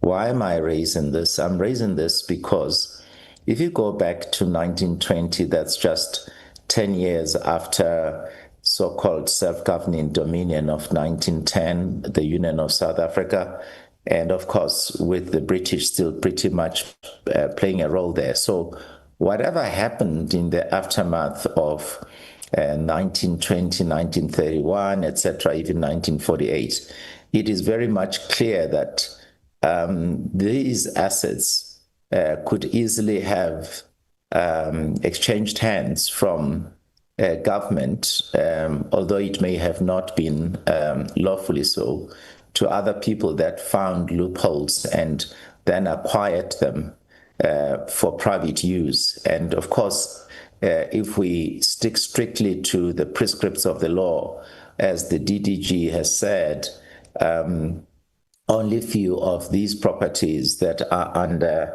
Communicare belong to SHRA properties or SHRA regulated properties. The rest are deemed to be private. But I think we cannot wait, Chairperson, for that particular investigation, for a forensic investigation that is to determine exactly how these people acquired this. And in particular for the Western Cape, it is very significant. I mean, today, Chairperson, if you go to a place called V&A Waterfront, V standing for Victoria and A standing for Alfred. So that's the Queen and her son, right? So there's a place called Breakwater, and people go there and you know, they don't really think much about it. There's a place called the Treadmill where prisoners there would be suspended from the steel bar above, and that would keep on. If they got tired, that treadmill will keep on hitting their shins until they started bleeding. So it's pretty much part of the history of this country. And sometimes I think, you know, bureaucrats, technocrats, policymakers, politicians, some of them, certainly not all of them, they seem to want to simply forget about where we come from. So I'm drawing analogies between the Breakwater treadmill and this history of this housing Citizens League or whatever it was called until it changed hands, its name in 1990. And it's very clear. I mean, 1990 is the period in which Nelson Mandela and other political prisoners were released and the liberation movements were unbanned. So whoever knew that where the mother title deeds, whatever those were, they would certainly have acted preemptively and decided, let's transfer this. We saw it even, Chairperson, with the local government, where some properties that belonged to municipalities, some of the officials that knew where those were quickly transferred those into their names, because those that came from the past who were disenfranchised certainly did not have knowledge about who owned which property. Was it owned by government or was it owned by private individuals? And this would include farms and those kinds of things. So we must always remember, while one has referred to the period of colonialism and indeed apartheid, that Henny van Vuren reminds us of the grand corruption of apartheid. So we cannot just be smug about this and pretend that, oh, you know what, lawfully this is what these people own. Of course, if there is no evidence that to the contrary, in terms of real ownership, the court will assume that these people are the legal owners, and that has happened in a number of instances, including where there was land restitution, where people were just fronted, and yet the previous owners would keep owning the property in the background through some devious scheme. So I just want to say, Chairperson, lastly, I do not understand what the Western Cape Human Settlements Department seeks to explain or achieve but by this comment that, they just follow the court. And this refers, Chairperson, to profiling people for possible BNG units. I found that quite astounding that they should be saying that. And this is why I say this, Chairperson, respectfully. We went to Bloemfontein, Mangaung, and we went there with Shra. We found that there were tenants there, even subtenants, etc. Some people who occupied those units illegally. And we agreed that there would be a profile done of those people to determine who among them qualified in terms of the criteria that are used for people to occupy those units as run by Shra, etc., and who did not. So we agreed that those who did not qualify by virtue of their means of income or levels of income would then have to be transferred to the list of BNGs, etc. So why is it different? I don't understand why is it that there is this fear. If people are profiled, it will affect, the SHI regime very negatively. Could not the city, but the provincial housing department, human settlement department, just respond to that, because it's not clear. That's why I say I have a sense of some hankering after the old order, perhaps unconsciously, Chair.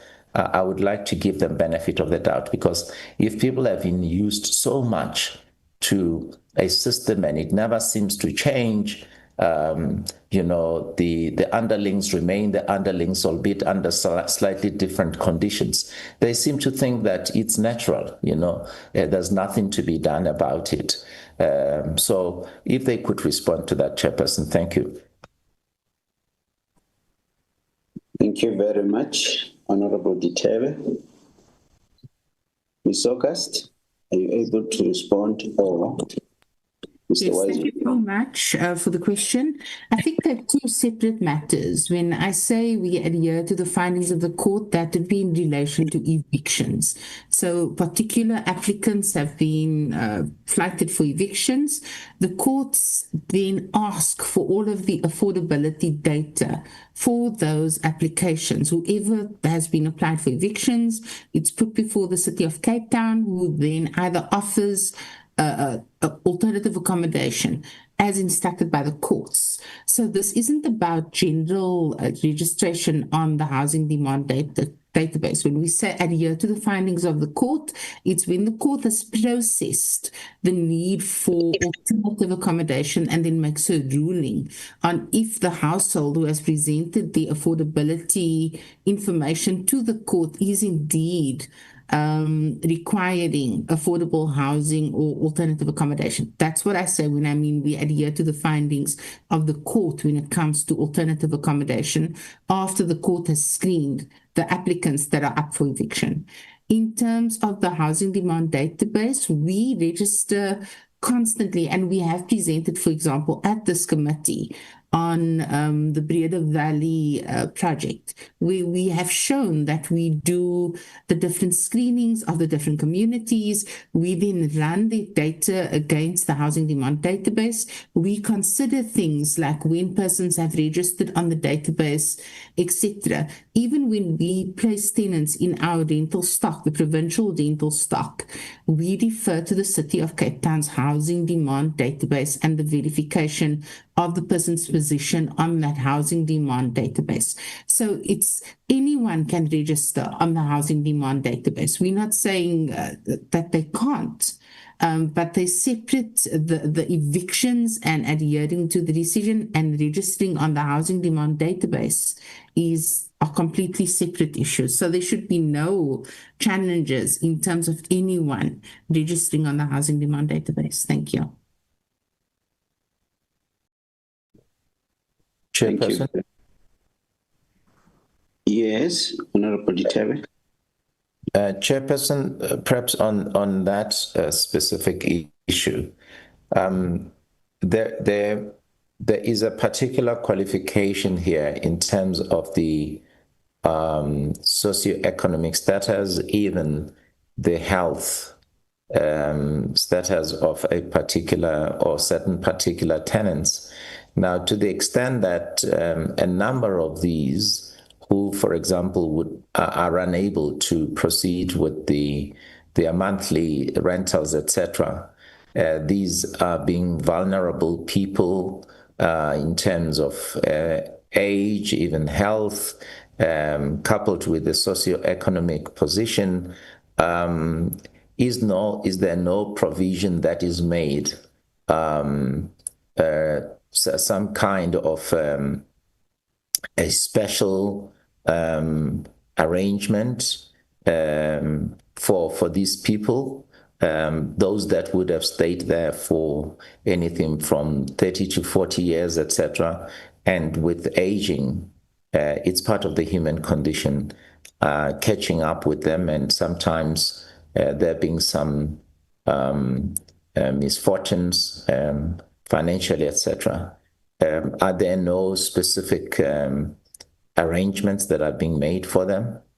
And I'm trying to say, among those that would be evicted, certainly there would be those that qualify. If you look, just to conclude on that, Chairperson, anybody, let's say it's during elections, we know, all of us, regardless of party political affiliation, that once a person with disability or a person that's very old comes, they are put ahead of the queue, and nobody complains about that. I'm talking about that in the context of Ubuntu, which is part of the spirit of our Constitution, Chair. And our very own Apex Court has invoked in some of its rulings, in one case where some learners had depicted their principal and deputy principal in a particular way, and the court spoke about Ubuntu. So it stands to reason that organs of state should also be sensitive about that. Chairperson, thanks. Thanks very much. Ma'am August, do you have a comment? Thank you, Chairperson. I don't really want us to get into a debate, and I agree. There is the emergency housing program that specifically creates an opportunity to create alternative accommodation for those who have been evicted.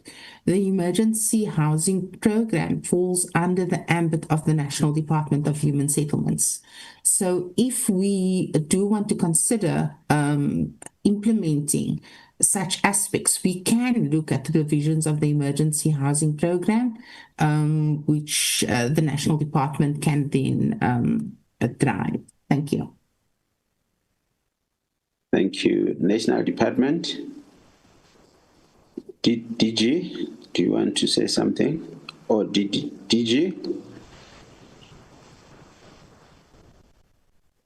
Or DDG?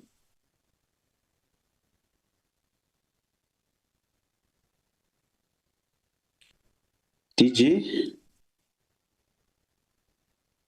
I'm struggling with my network. I don't know whether you can hear me. Yes, we can. Oh, yeah. Or maybe you didn't hear the... Yes, okay. No, Chair, we have all heard this unacceptable for us is when we want to put our heads together as the whole of government, that the city, we invite colleagues to the meeting for us to look at the matter at hand, and even in preparation of the portfolio committee that often we are ignored, and that our request for participation actually work around them and find a way, if we're really committed to dealing with matters expeditiously, we can attend to them. So I'm going to once more request my colleagues in the province and city that we will convene yet another meeting to look at our state of preparedness should indeed the evictions take hold. Then what? I don't think we should be reactive. If we have been given due notice that evictions are imminent, we've got to plan. And I think it will also be defeatist of the posture that we're taking as government to say we'll only wait for Communicare to profile the beneficiaries. These are our citizens. I think we can actively go out of our way and go beyond the call of duty and actually begin to profile those beneficiaries ourselves. And I think that's what we should do on an active basis. And I would request that out of this meeting, Chair, we also take the process forward intra-governmental and ensure that we are able to streamline this and to then submit a report within 2 weeks to the committee as to what our state of preparedness would be should that eventuality arise, and also what then we would do, even Shra's own indication, which we welcome in this meeting, that it will review its investment strategy relative to this pending the resolution of all of these matters. I think we'll only it will serve to strengthen our arm as government to have a better say at the negotiation table. Thank you very much, Chair. Thank you, DG. I think that's a progressive way forward. Honorable Poole. Thank you, Chair. Good morning, and let me welcome the presentation. But Chair, yes, I cannot agree more with the DG. It's evident all over South Africa where we have site visits. We come across that social housing is a very complex issue to manage, but also become in later years more of not affordable for those people that are elderly. So just to make a comment whether, or ask whether SRA that regulated, have the regulatory authority and national government, whether they are aware of these different bottlenecks and the hinderness when it comes to social housing and all the concerns that comes with it. And those issues, whether they have to tweak within their current systems or housing codes, is there an appetite in order to address that concerns of ordinary citizens out there, and also curbing the affordability when it comes to it? One question, Chair, is, and it is directed to SRA, has the SRA identified any preliminary findings or irregularities relating to Communicare transfer of properties to its subsidiaries, and when will the final forensic investigation report be tabled before the portfolio committee? Is there a timeline and a time frame? Thank you, Chair. Thank you. Shra.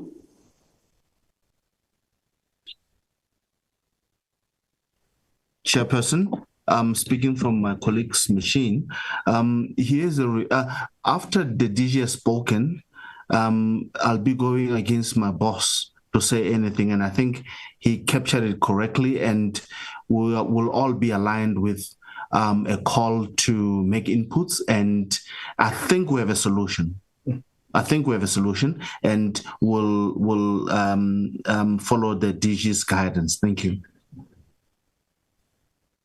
But Acting CEO, were you aware of all these bottlenecks all along? Shra.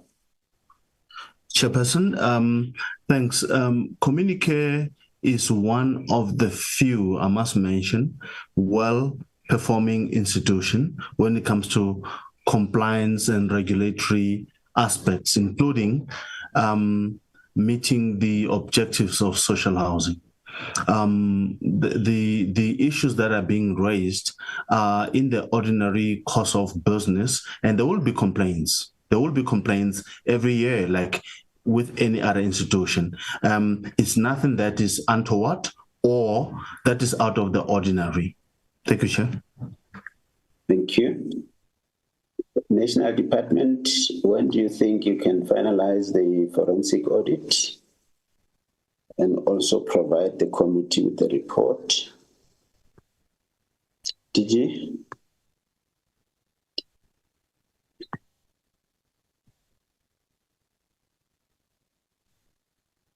I guess DG has connectivity challenges. DDG? Chairperson, Chair, there are two reports, there are two investigations, and I'm not sure which one Honorable Paul is referring to. There's one that was previously commissioned by Shra with the instruction from the former minister, and there's one that we are currently that we have commissioned to close the gaps of the Shra one. So I'm not sure, but with the one that we are currently busy with, Chair, we have given them up until the 6 months. So we are hoping that in the next 6 months, they will be wrapping up because it took them time to analyze the data that they had to access from CICP chairperson. So that's what actually delayed them in terms of the work the assignment that has been given, as well as the timelines. Thank you, Chair. 6 months, all right. Thanks, DDG. Honorable Frenchman, is it an old hand? Thank you, Chair. It's a clarity-seeking question, Chairperson. So we've established that some tenants did apply with the subsidy, the housing subsidy. I would like to know, were any of them successful? And if so, has any of them been evicted? Thank you, Chairperson. Thank you. Province and Shra, are you aware of people having applied for subsidy? Are there those who have applied for subsidy? Chair, sorry, yeah. Chair, we would need to get details of who the specific people are. Obviously, our department's processing hundreds of subsidy applications at any one time. If there perhaps is additional information that could be availed, we could confirm that. If it's in relationship to the projects outside of the, as we've spoken earlier, the regulated 3 projects that the SHRA is currently regulating, Chair, we'd need the specifics to be able to verify, Chair. Thanks. Thank you very much. Chair, if I may? Yes. So, Chairperson, you'll recall, just for context, the SHRA does not provide a subsidy to a Mr. CIB, Mr. Letswalo. We provide a subsidy to a unit in line with the Social Housing Act, and a Mr. CIB and Mr. Letswalo will then apply to the landlord who has gotten the benefit of the capital investment towards a unit. So people applying for subsidies, it could be for other housing products, but not social housing. Maybe context and clarity as to what specific human settlements product is being referred to as per Gavin's request would assist to answer to that question. Thanks, Chair. Thank you very much. Honorable Dlamini. Thank you, Chair. I think my concern is coming from the comments of the acting CEO of SHRA when he says that Communicare has been compliant, whereas Communicare has been entangled in multiple court cases from grievances coming from tenants. So I think that's the argument that we have generally in government, that an audit saying that a municipality is in good governance doesn't necessarily mean service delivery. And the same sentiment I want to share with SHRA, that compliance doesn't necessarily mean a good governance coming from Communicare side. Otherwise, we wouldn't be having this engagement. And for the fact that when it came to the attention of the department, it came from the office of the president. That's the first thing. And then, Chair, I want to finally come and say that What we would like to happen before the release of the forensic report, since it's taking quite some time, is that can the evictions be put on hold until the forensic audit is out, and to urge the national department to fast track that service, that report. But the main thing for us is that the evictions must come to an end. There must be no one, and what we are getting from our constituency as well is that they are even having provincial officials come to them, giving them eviction notices and telling them to vacate the private residences. And we want assurance from this meeting that until such a time the report is out, there will be no more evictions. That's number one. Number two, the city of Cape Town, because I tried to find out from a colleague that Mr. Thamsanqa Mokoena, exactly who is in the city of Cape Town, maybe could have assisted, because I don't understand how come he was not participating in the meeting. And they say that, no, he's an informal settlement administrative officer. And that's not what we are looking for. We are looking for the city to profile the tenants, to see who is eligible for BNGs and first home finance. And I think the DDG had addressed that. That's what we would also like. But we would like the city of Cape Town to proceed and engage in the immediate profiling of the tenants. And so that is our side, is that we want surety from this meeting that until such a time all these reports, the profiling and the forensic report is out, the evictions won't happen. Thank you very much, Chair.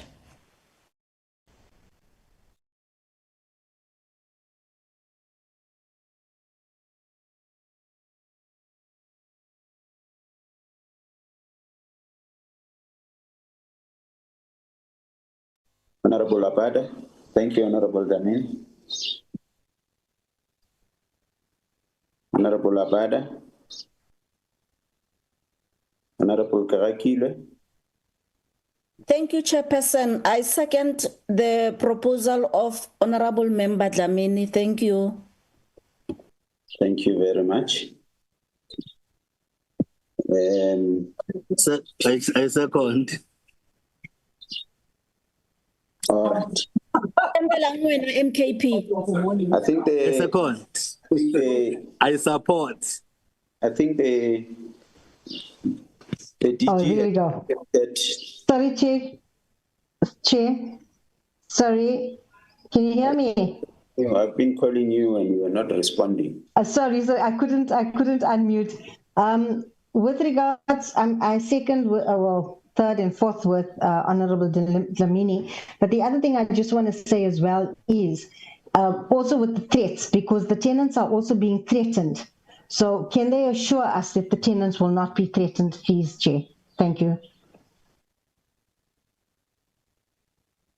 Okay. Miss August?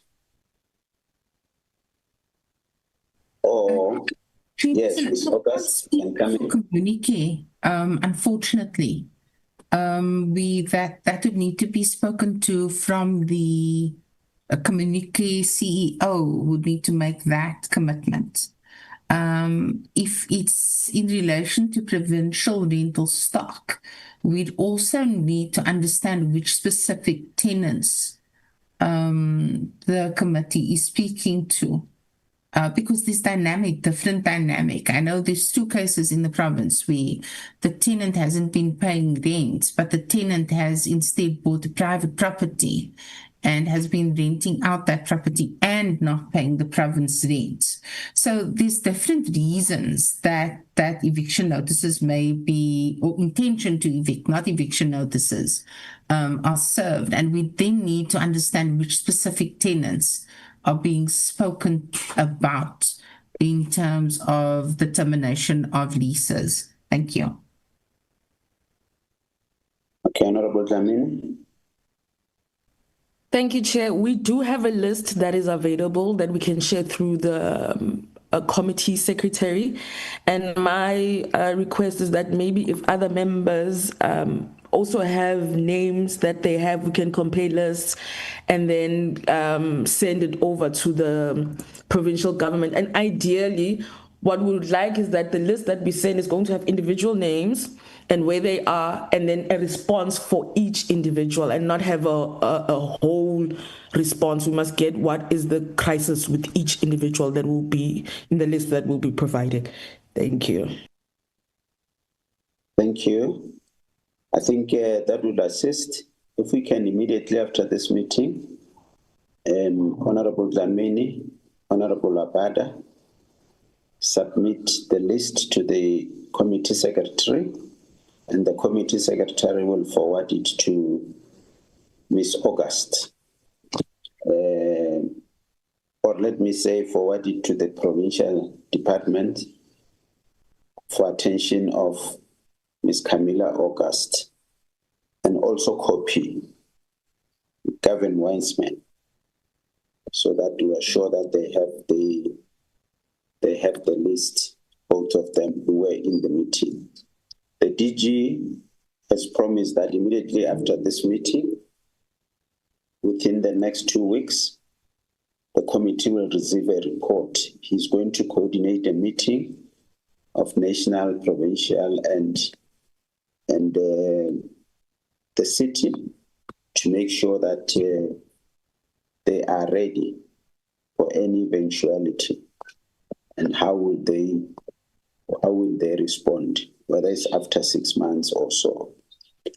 Further, that the forensic audit the process needs to be fast-tracked, so that we are not, we don't forget this matter. The DDG said within six months, they'll be done, or even before 6 months. And this committee would like to get feedback. I want to add something that, if possible, if we were to get a slot on our program, we invite Communicare, and again the city of Cape Town and the provincial department, but the main invitee there will be Communicare, if it's possible, and come and hear from them. I think the secretary can look at the program and see whether that is possible, and we'll also get advices from our legal office. I think I tried to summarize a way forward. Gavin? Noted. Thanks, Chair. I think obviously it's just to reiterate, and I think as Camilla had earlier as well, is that there's no specific mandate in which we as province can demand anything from Communicare in terms of any kind of contractual relationship we have with them in terms of requiring performance. So I think it's just to note that, Chair. And then certainly if the list is received, there would need to be the relevant extent of detail on that. And obviously any verification of that would need to be vetted and verified by Communicare, which would assume their willing participation, Chair, in that. And we certainly can't account, we don't know what the outcome of that would be, Chair. I think the best that we can commit to is forwarding it to them and making such request, but recognizing if there's the choice to not respond, we've got no further contractual mechanism, Chair, in which to insist upon that, recognizing that there's already a forensics audit underway, Chair. Thanks. Thank you very much. That communication with our Secretary's office, the Secretary of the Portfolio, as you exchange documents, you continue communicating, then the Secretary of Committee will advise us if there are bottlenecks, and we understand what you mean. Thanks very much. Ms. August, do you want to have your last words? Chairperson, thank you. I don't have any additional items to add. Thank you very much. Thank you. DG?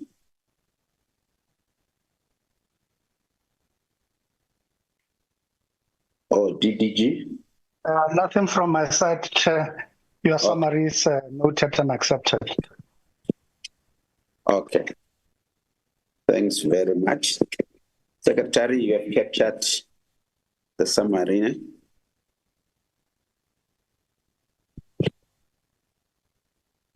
Secretary? Yes, Chairperson, I did. Thank you. Thank you very much. That brings us to the end of the item, and we can release our visitors, and we continue with the rest of the item. It's just reports and minutes which a committee has to attend to. The delegation from the department, National Department, Human Settlement, Provincial Department, Human Settlement, City of Cape Town, you are released. Let's continue with the meeting, honorable members. Secretary, can you forward or fly the first report?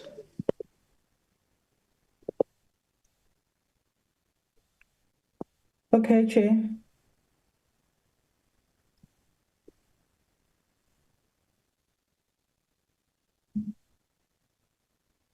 We're starting with the minutes, Chair, of 29 October. Because I don't even think it was also I'm sure. Hello, Tsepo. Tsepo, can you mute? All right. Tsepo, do you want to start with the report?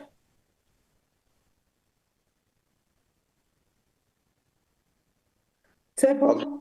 Flight the minutes. Tsepo will be ready.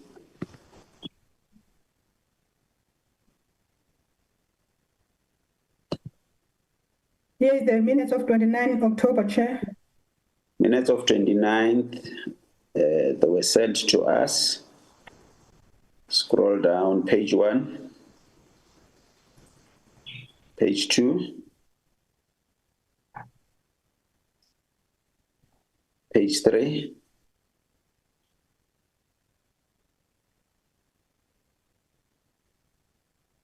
page 4,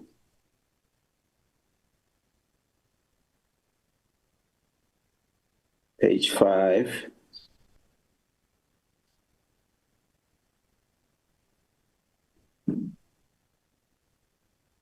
the meeting adjourned at 14 hours. Are there amendments to the minutes, honorable members? Are your names spelled correctly? Your decisions captured well? No amendment. Can I get a move? Chairperson, sorry, under the recommendations, can we just go back to that part? Recommendations? Was it? No,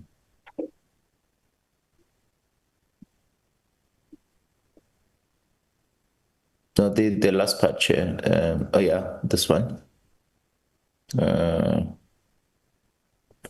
Chair, there was reference, I think, in broad terms to, I know what probably occupied or preoccupied the committee was the unblocked projects, but I think we said that we would like the municipality here in the Free State, Machabeng, to appear before us to follow up on the issue of their clear stance that they will not cooperate with the HDA or the provincial department in terms of the informal settlements.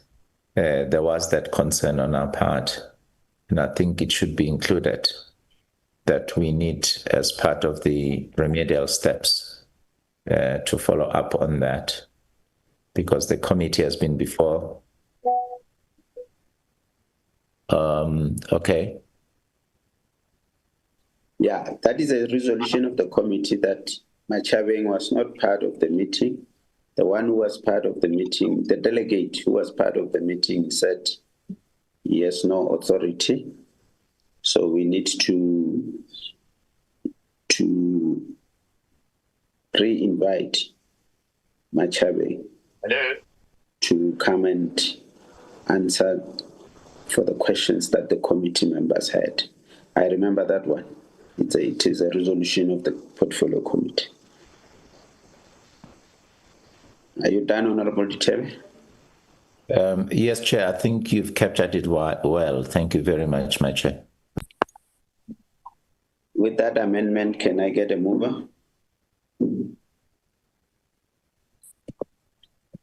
For the adoption of the minutes? Chairperson, I move for the adoption of the minutes. Thank you. Chairperson, before we do Homestead something there, what is it? I think it's misspelling. Could the secretary just, what's that supposed to be? Is that Machabeng still? Yes, it's Machabeng. I think it's spelling mistake there. Yeah, let's just correct that. Yeah. Okay. Okay, thanks. Honorable Khakilo, I saw Honorable Makagula. Yes, a second, Chair. Honorable Makagula seconding. Any opposing view? Nothing. Next set.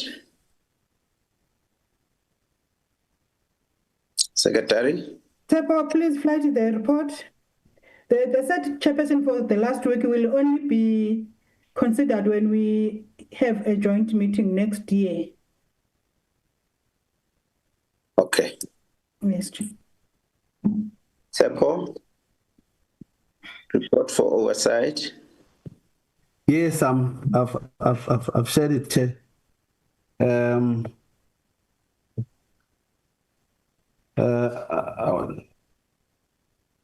Continue. I'm trying to control this thing, Chair. Oh, the report. Thank you very much. Good morning, honorable members and colleagues. This is the report of the Northwest oversight we had undertaken in the few weeks ago. Chairperson, I'm not going to be boggling around the question of the background and the purpose, but critical to this presentation, I'm going to zoom straight into the observations of the members and the recommendations that were made during that particular oversight, particularly at Eric Mulobi and other areas. But I just wanted to just jump into them, if granted permission. I just want to go to them.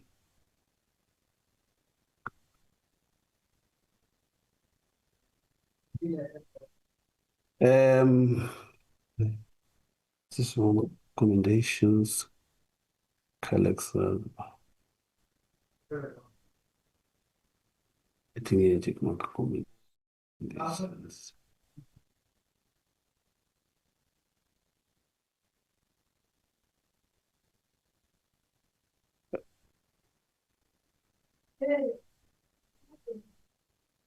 Yes, let me just go into the recommendation. Chairperson, based on the presentations that were presented to the committee during the site visit, broadly speaking, the committee observed the following.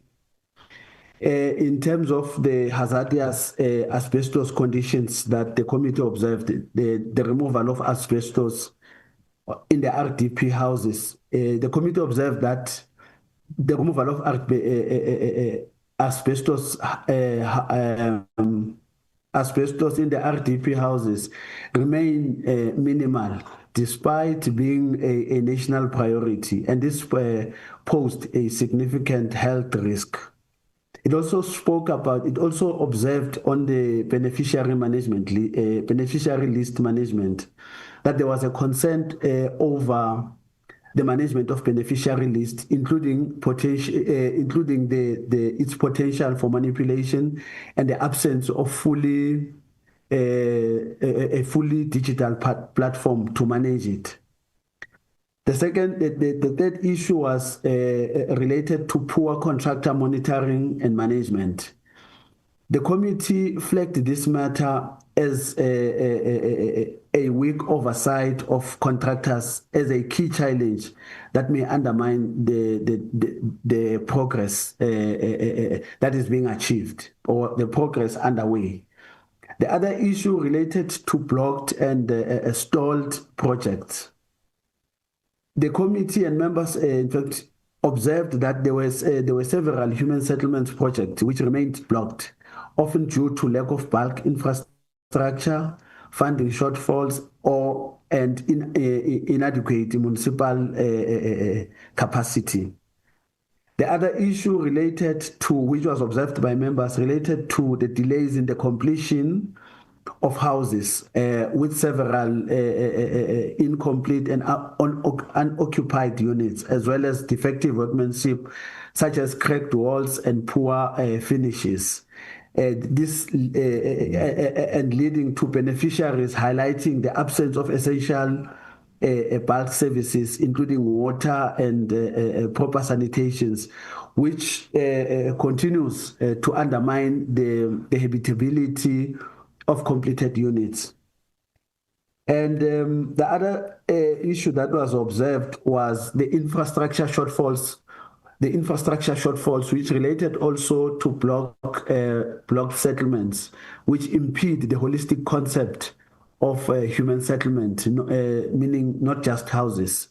That was the other issue that was observed. And the other issue related to the contractor payments, which are continually being delayed. And that relates to the heightened risk of small, medium enterprises collapsing, labor unrest, project stoppages, and ultimately diminishing the housing delivery. Weak monitoring of contractors and unfinished business, which could erode the stability achieved in the program, could leading to the trust being hampered between the department between the department or the municipalities, was also observed. Delays in removing, I've just mentioned that.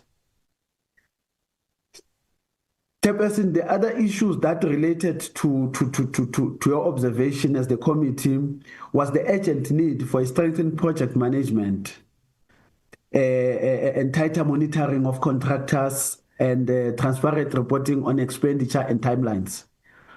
The lack of poor project management as contractor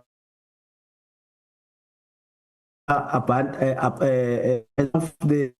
the other issues, which was very important, was the slow progress and apparent budgetary or planning misalignment, leading to delays in delivery.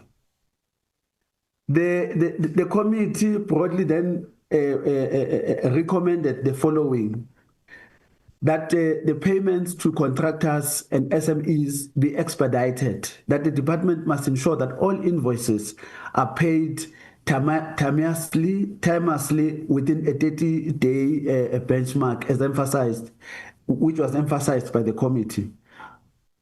Strengthen contractor monitoring and consequence management. That is to say, we should put in place rigorous monitoring of contractor performance and formal consequence management for non-performance or delays. Unblocked or stalled project, the a full audit of blocked human settlement projects in the province, which will seek to identify the root causes and develop a clear plan with timelines to close them, has to be undertaken by the province. And it also other recommendation related to the acceleration of asbestos asbestos removal in the RDP houses, to say that the Northwest Department of Housing should develop and publish a medium-term plan for the removal of all asbestos roofs in the province, prioritizing especially the vulnerable communities. The other issue which the committee made recommendation on was the digitization of beneficiary management, wherein that there should be the department should create and roll out a digital platform for beneficiary list to enhance transparency, reduce risk of manipulation, and ensure that the correct persons benefit. The other issue was that the committee recommended was on the question of integrating human settlement planning. That is to say, we should ensure settlement planning is not just about building houses, but about creating a livable and accessible communities with roads, services, antenna, security, and infrastructure in place.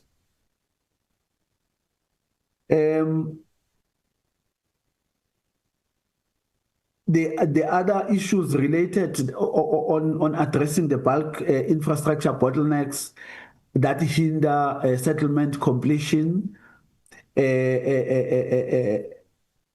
linked to that was the question that on particularly on regular progress reporting, that the Department of Human Settlement should provide the portfolio committee and other with other oversight bodies with periodic, that is quarterly, reports on progress on key indicators.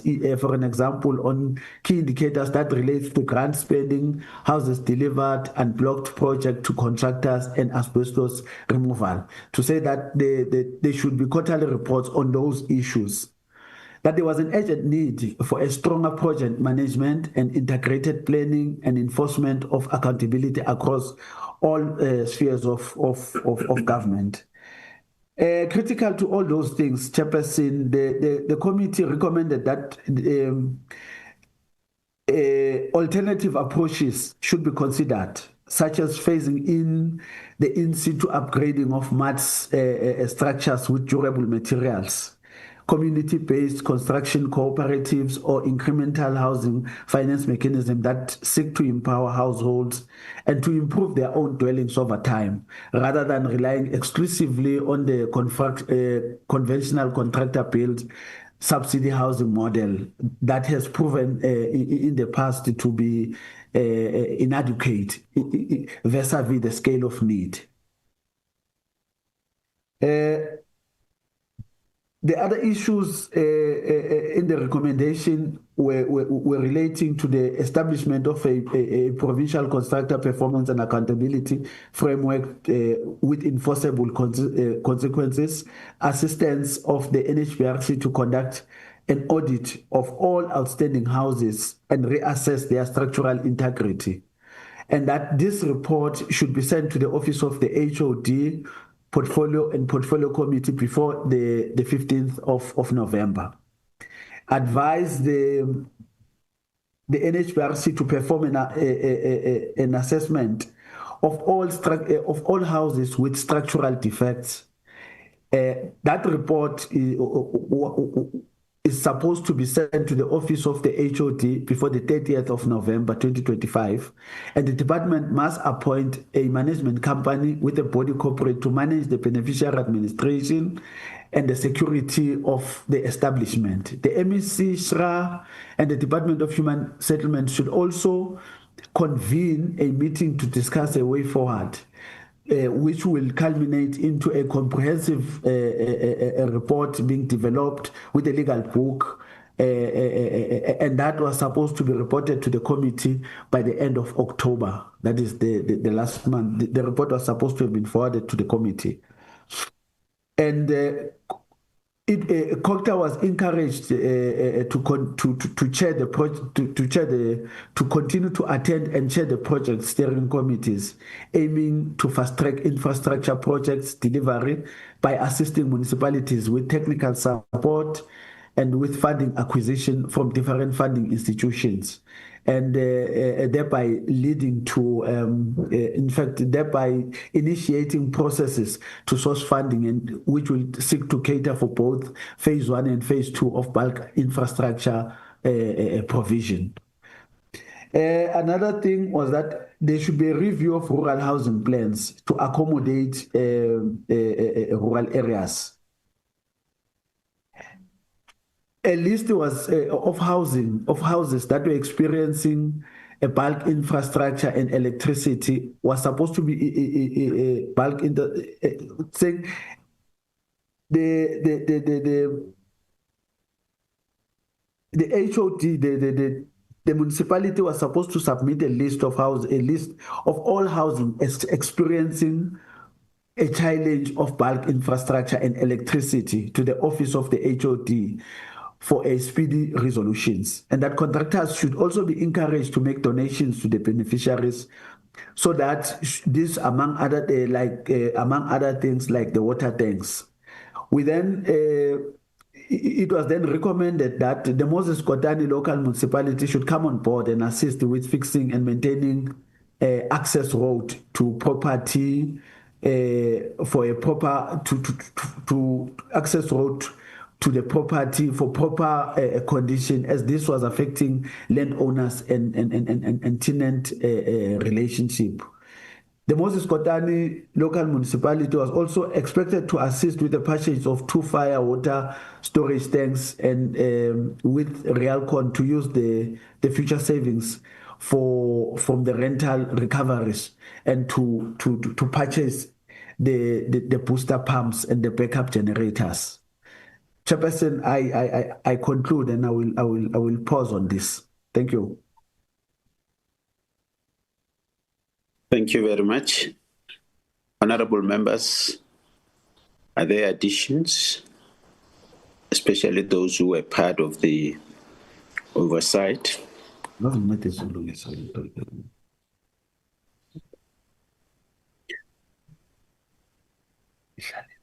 there additions?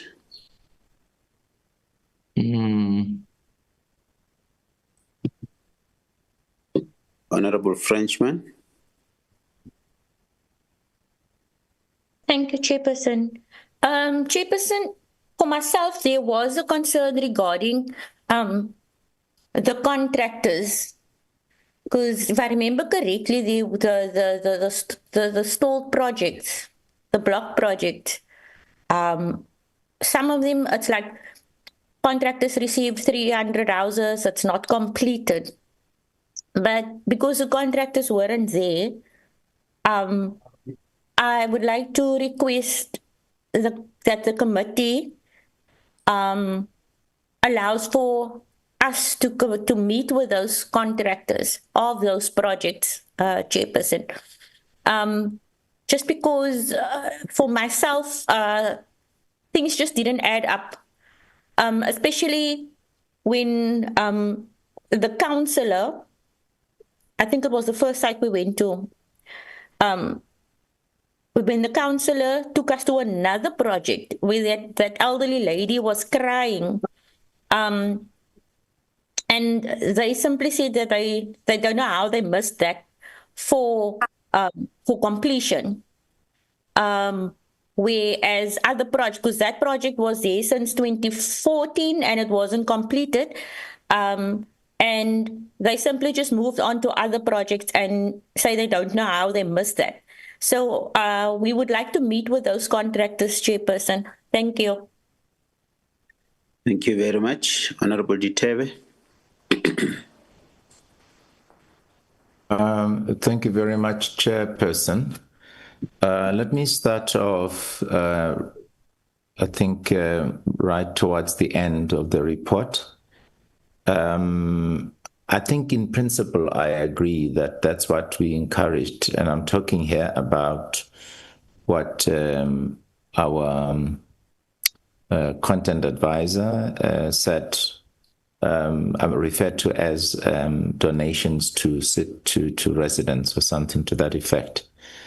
I think, Chairperson, in principle, just from point of view of company law, businesses are by law required to contribute towards corporate social investment, to even set aside some portion of the earnings towards that. So I think it should actually be phrased in such a way as to demonstrate that we are leaning on the law or what the law provides for when we make such a call, because corporate social investment is certainly what private and public companies do.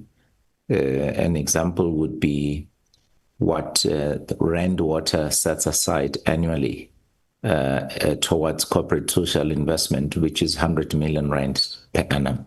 So I think that must be phrased in such a way that we refer to corporate social investment where possible, because some of the businesses would be subcontractors, and there would be anything between businesses and laborers, because some of these would only be starting out. So we should therefore qualify it and say companies, the committee urged companies in the infrastructure build or construction sector to contribute to CSI. Chairperson, the other one, I don't know, I may have missed it.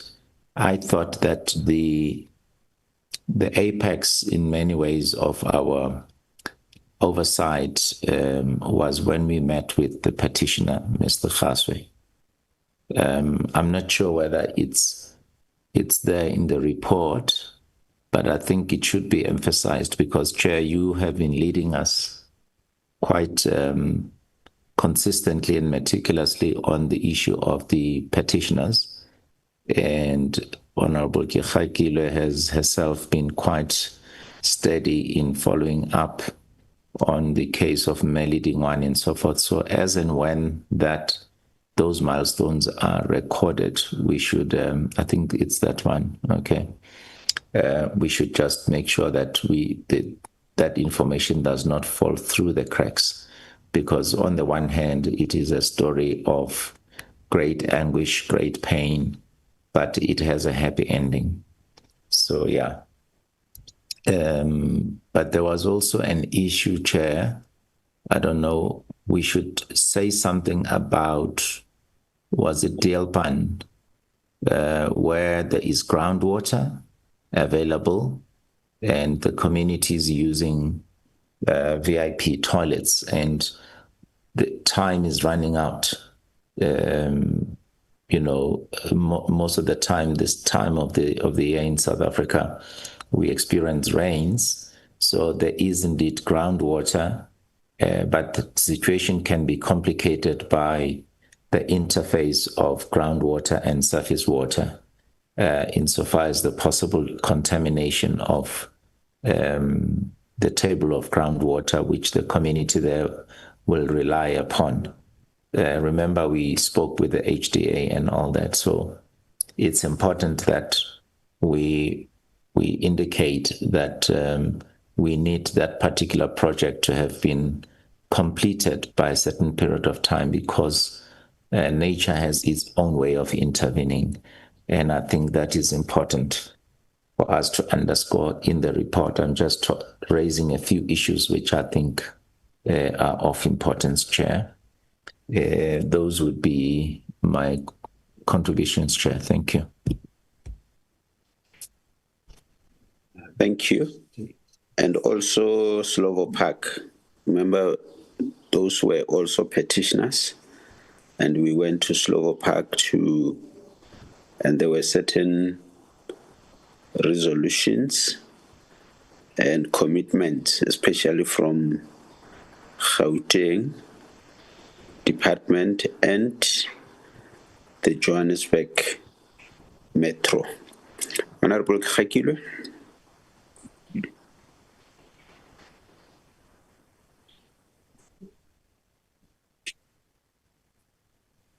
Honorable Khakilwe.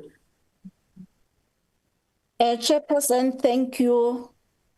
One of our recommendations with regard to the payment of the contractors, they were insufficiently paid. I remember there was a lady from Rustenburg who claimed 10 million and was only paid 1 million.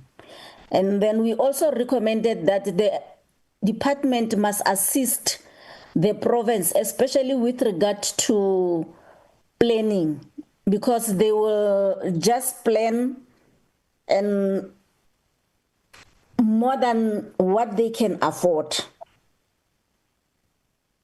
That is all that I wanted to include, the Chair, because from the report, I only saw that there was a delay. People were not paid what they claimed. So that thing must improve. Thank you, Chair. Yeah, I think we even observed that the province is overcommitted. I think that's what we said. That we observed that the province is overcommitted.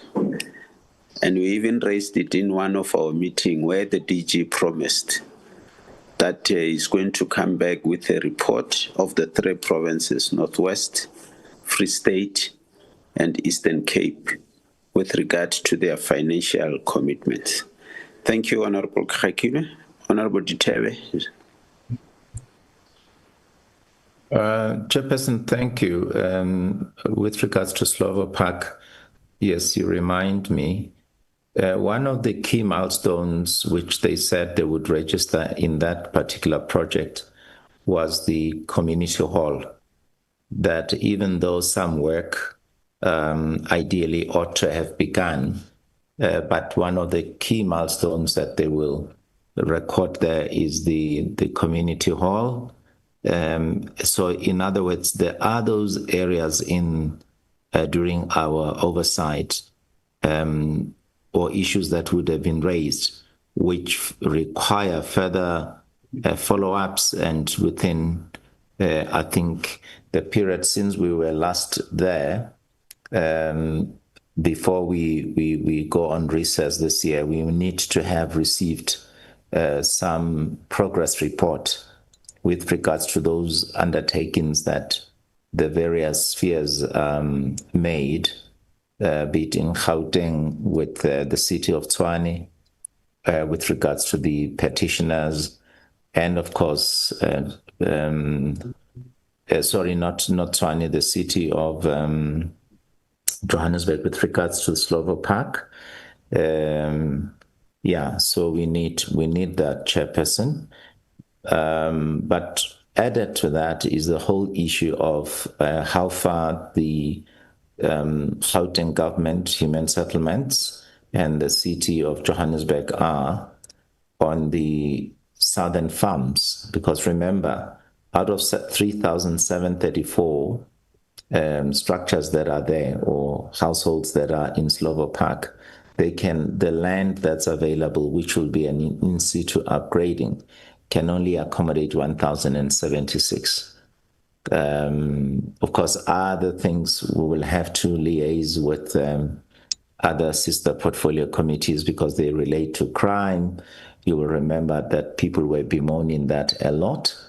So we will then have to perhaps at some point have joint portfolio committee meetings, perhaps to look at that either this year or next year, whenever. But we do need to make sure that is done. Yeah, Chair. So I think there were other issues. Yes, it's in Comrade Khakilwe will remind us. Was it in Bujanala or Ngakamudire Mulema where the pipe was supposed to be 210 or something, and then it was 110 instead, and there was, as a result, some sewer spillage next to that site where the library was being built. So remember, there were issues with Stella. Yes, in Stella, but also in Tswaying, was it Delareyville and those places. The issue of bulk, again, Chairperson, just to conclude, at any given time with the equitable share, regional bulk infrastructure grant, water services infrastructure grant, municipal infrastructure grant, per annum, municipalities get up to between 60 and 70 billion rand in support. And you did say that we need to reprioritize in some instances. So we went there. You remember the hall where we were. Clearly, they were using a VIP toilet. The stench was very rancid, very unbearable. And so you can imagine what happens when it's hot. Same as in Deelpan. So I'm basically linking the two to say in Deelpan, it's a slightly different situation in that they need to start very urgently before the groundwater is contaminated. And then in Tswaying, in respect of ground, not ground, but bulk. So we need to know the interface between RBIC and MIG. So that's where we said the provincial head of DWS needs to meet with the HOD, and the HOD is supposed to come back to us because I gave her the contacts of officials in DWS so that we then try to expedite that on behalf of the people of Tswaying. Thank you, Chairperson. Thanks very much. I take Content Advisor, you have captured the inputs. Yes, Chair. What I want us to do is to isolate our recommendations and resolutions so that the researcher can also assist us to check whether these things have been done and where there's a need to remind maybe the HOD or the MEC or the MMC about the resolutions and get feedback. We need to do that. So if we can isolate the resolutions so that we are able to make a follow-up. If the HOD said Mr. Khaswa's house will be done by December, by now we must be knowing progress, whether they've dug the foundation, or they are on a wall plate, or they've put up the roof. So those are the things that we will need to know that there is progress. Thanks very much, honorable members. Can I call before that? All right. Yeah, sorry, Chair.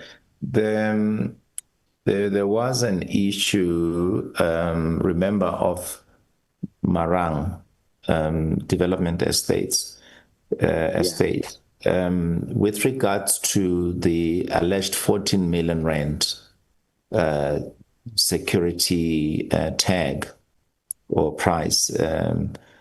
That was it was not clear whether that was due to be paid by the municipality or the province, or was it Shra, right? So I think that matter, while indeed the one of who the land finally reverts back to or who gets to own the land may be easy to resolve. The liquidator, is it, who claims 14 million rand for security, and yet people occupy those units.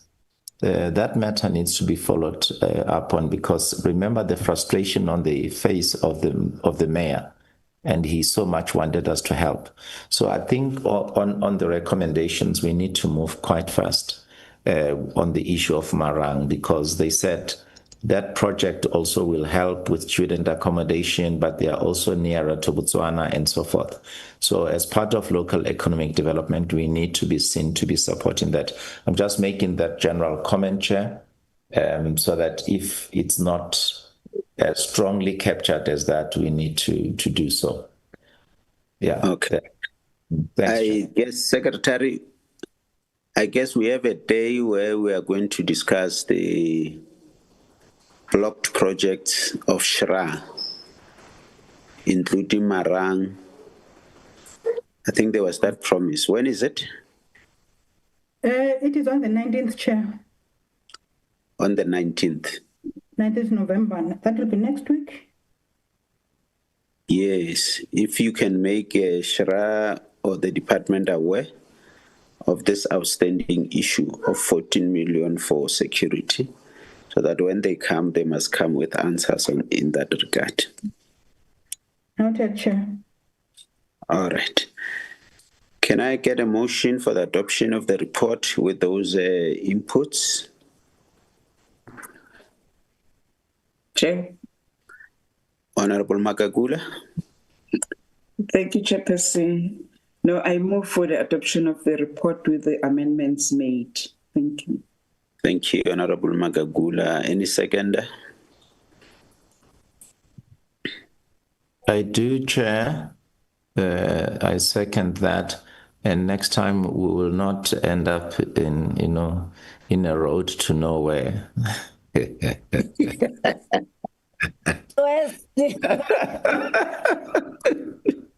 And remember, it's northwest. Yeah, and we will not have tired bursts either, Yeah, they must account. They must account, Honorable Rakilwe, why did we end up with the road to nowhere? Thanks very much. The report is adopted. Like I said, next week, as we are being advised by the Secretary, next week we'll discuss, amongst others, we'll discuss the block project of Shra, and the Marang will feature in that presentation, I guess. Next item, Secretary. Chairperson, before we leave, we did not visit Ntatemere, and what are we saying about it? He was crossed for us cancelling at the last minute. Yeah, we'll attend to it. We'll see what best can be done, because remember when we cancelled the visit, we were advised that there is nothing. Unfortunately, it was late. We could have invited him to NHBRC offices just to engage with him. But Secretary has noted it. We'll look at the program and see how best can we compensate. It's noted, Honorable Krekilwe. Yes, Chair, it is noted. All right. Next item. The next item, Chairperson, is the report on the attendance of the third Indaba for CISOS on 23 and 24 of October. That took place in Canvas, River Sands, Midrand, under the theme Sustainable Governance, Share Responsibility as the cornerstone of the community schemes. So the members attended with three. That was the chairperson, Ms. Abada, and Ms. Frenchman, and accompanied by the committee secretary. So the Indaba was attended by the minister who opened the Indaba, and the chairperson of the board also highlighted some collaboration and shared responsibilities as a crucial in sustainable communities. There were various presentations that were made at the Indaba with the key messages and highlights that were made regarding to registration and compliance, governance and performance, transformation and inclusivity, and the role of shared responsibility, dispute resolution and service delivery, and also the outcomes and the resolution of the indaba, with that there should be governance and compliance, the need of the 100% registration and compliance, enhanced transparency and accountability. With regard to dispute resolution, there's a need to improve processes, reduce backlogs, standardize adjudication. With regards to digital transformation, the source should expand, connect for easier registration, payments, and dispute application. On the financial sustainability, strategies for levy collection and long-term management should be in place. Education and awareness, there should be training of stakeholders on governance, compliance, and dispute resolution, and increase of public awareness of CSOS services. Transformation and inclusivity, the CSOS should foster sector transformation, diversity, and protect of members' rights. On future planning, the CSOS should consider hosting the Indaba in Cape Town to maintain stakeholder engagement to refine government strategies. And the Indaba was closed by the Deputy Minister, Ms. Thandima Hambehlala, who concluded it with the motivation, emphasizing that the ideas should be turned into action. There should be accountability and transparency, working together for positive change and maintaining of relationship and improving governance and service delivery. And then she quoted on the Nelson Mandela open-close vision with action can change the world, urging all to act and make a difference. And the conclusion, the 2025 CSOS Indaba provided a vital moment of reflection, alignment, and shared commitment for South Africa's community scheme sector. The theme, sustainable government, shared responsibility as a cornerstone of a community scheme, highlighted that a thriving shared living environment depends on good governance, active stakeholder participation, compliance, and ongoing transformation. Report to be considered, Chair. Thank you.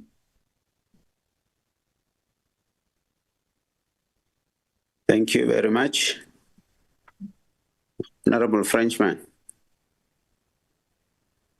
Yes, Chairperson, I move for the acceptance of the report. Thank you. Honorable Abada.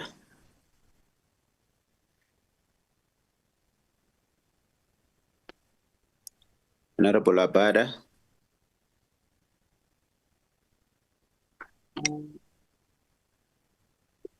Saira Abada. Sorry, Chair, I'm having a problem with my network. Yes. I didn't hear the question. Honorable Frenchman has moved for the adoption of the CSOS report. What do you say? I second. You second. All right. Yeah. It was a very informative Indaba. The report is adopted. Any other next item? Last item, Chairperson, but I just want to check, that is another item now. I just want to check members that are going to Greenpoint on Friday, just to confirm the attendance again, so that we know exactly who's coming, so that we can make sure that the transport is available and the time. Okay. And so, because I want to know if members will be in the villages or in Parliament on that day, and whether they are going back to the villages or to airport, so that those who are going to airport must bring their luggage with, so that they can be dropped at the airport. Thanks, Chair. All right. I know Mkonda are not going. Yes, Chair, they indicated that they have a meeting on Friday, so they won't be able to attend. Okay. Anyone who is not going? Chairperson, initially I placed an apology because we were supposed to have PGC Friday, but then it has been changed, so I will join. Honorable Damini. Thank you, Chair. I had indicated that I've got an exam on Friday, so I won't be able to go. Nyabonga. Honorable Ditebe. The chairperson, before I say what I want to say, I want to know whether it's perhaps possible for one's cognitive faculties to work on Fridays so as to be able to write an exam, you know. These are young people. We wish her well. We wish her well. So these are young people. Their minds are still active. Yeah, no, the cerebellum. Thank you, Chair. Thank you. As the young people, the true youth, not looking youthful, who are indeed a youth. Honorable David, that's out of order. Yeah, no, I retract that, Chair. Okay. Chair, I just want to know what time are we concluding on Friday? I did indicate that I would be going. I also have got some pressing issues, but what time are we concluding? And I'm just asking in respect of the departure time from Cape Town. Usually our flight is at 16:50. What time are we concluding on Friday? That is what we're going to do, the oversight. Possibly by 1 will be done. Okay. No, then that's fine, Chair. I'm not scheduled to be in person in Parliament this week, but I'll then sleep in Cape Town on tomorrow and then to be in Cape Town on Friday for that. And all of the best to Honorable Dlamini. I don't know which particular module she's writing. So, but anyway, whichever it is, good luck. Be well prepared. So can we, Secretary and Casey, can you coordinate transport? Because normally on Friday, the 7:30 buses are not available. And if we were to be there by 9, 9:30, can you coordinate that transport too? Chairperson, if you are going to be in a village, the transport will come and pick you up, but then we will meet everybody in Parliament so that we can go in one convoy to Greenpoint. So the transport will be there around 7:30 in the villages. Okay. All right. Thanks, Chair. And hello? Yes, Chair. Oh, I thought somebody speaking. No. And Honorable Kakilwe, I think there was a feedback about the side of misleading one. Is it misleading one? Miss Sipeng. Yes, Chair. Yes, Chair. Sipeng. Misleading one. The feedback from the department and municipality is that side where they are constructing something is not her side. Her side is next door. I'm just giving that feedback. Thank you, Chair. Yeah. Maybe if she can make sure that she has a site number. They call it an ERF number, so that there's no confusion. Okay. Chairperson? Yes, Secretary. Can I quickly correct that? In fact, Yes. It was Sipeng's site that they were busy on. The city of Tshwane has then instructed a constructor to go and demolish that structure. It was invaded. So the structure has been now demolished. So the city is going to make sure that they will make sure that they take care of the site now going forward, because it was really invaded. Oh, But the report they gave me was it is not her side. I Maybe just received now from Nondo. I will share with the in the group where they like. All right. And also, Mr. Khaswe indicated yesterday that nothing has been done since we left the on that site.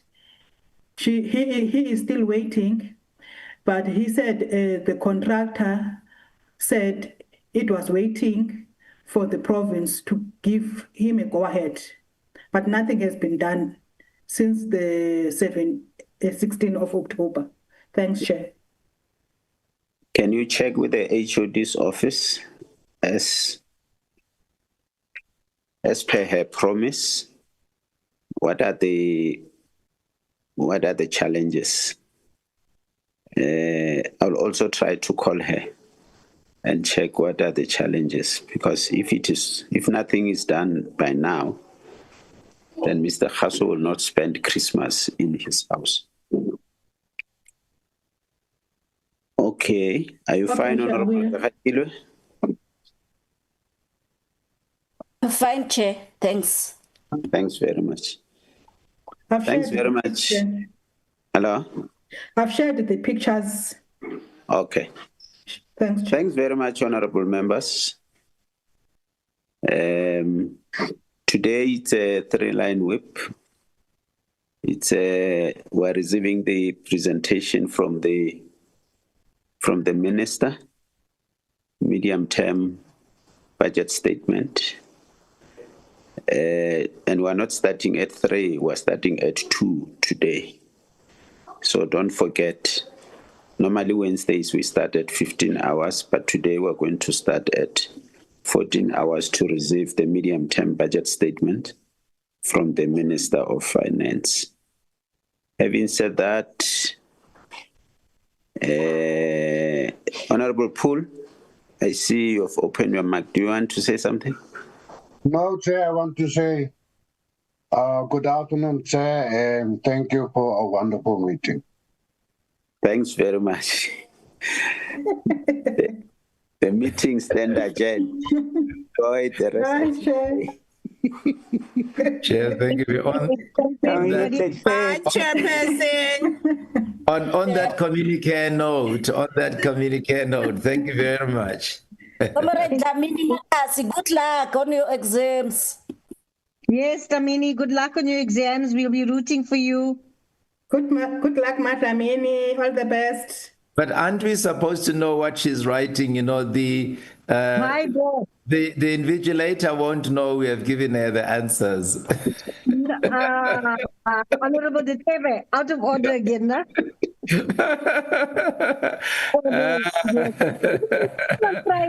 Balisto.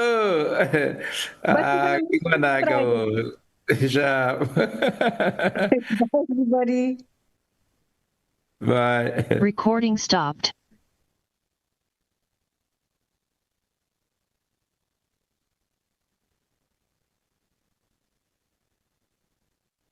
Oh, Masango. Yebo. Yes, Balisam.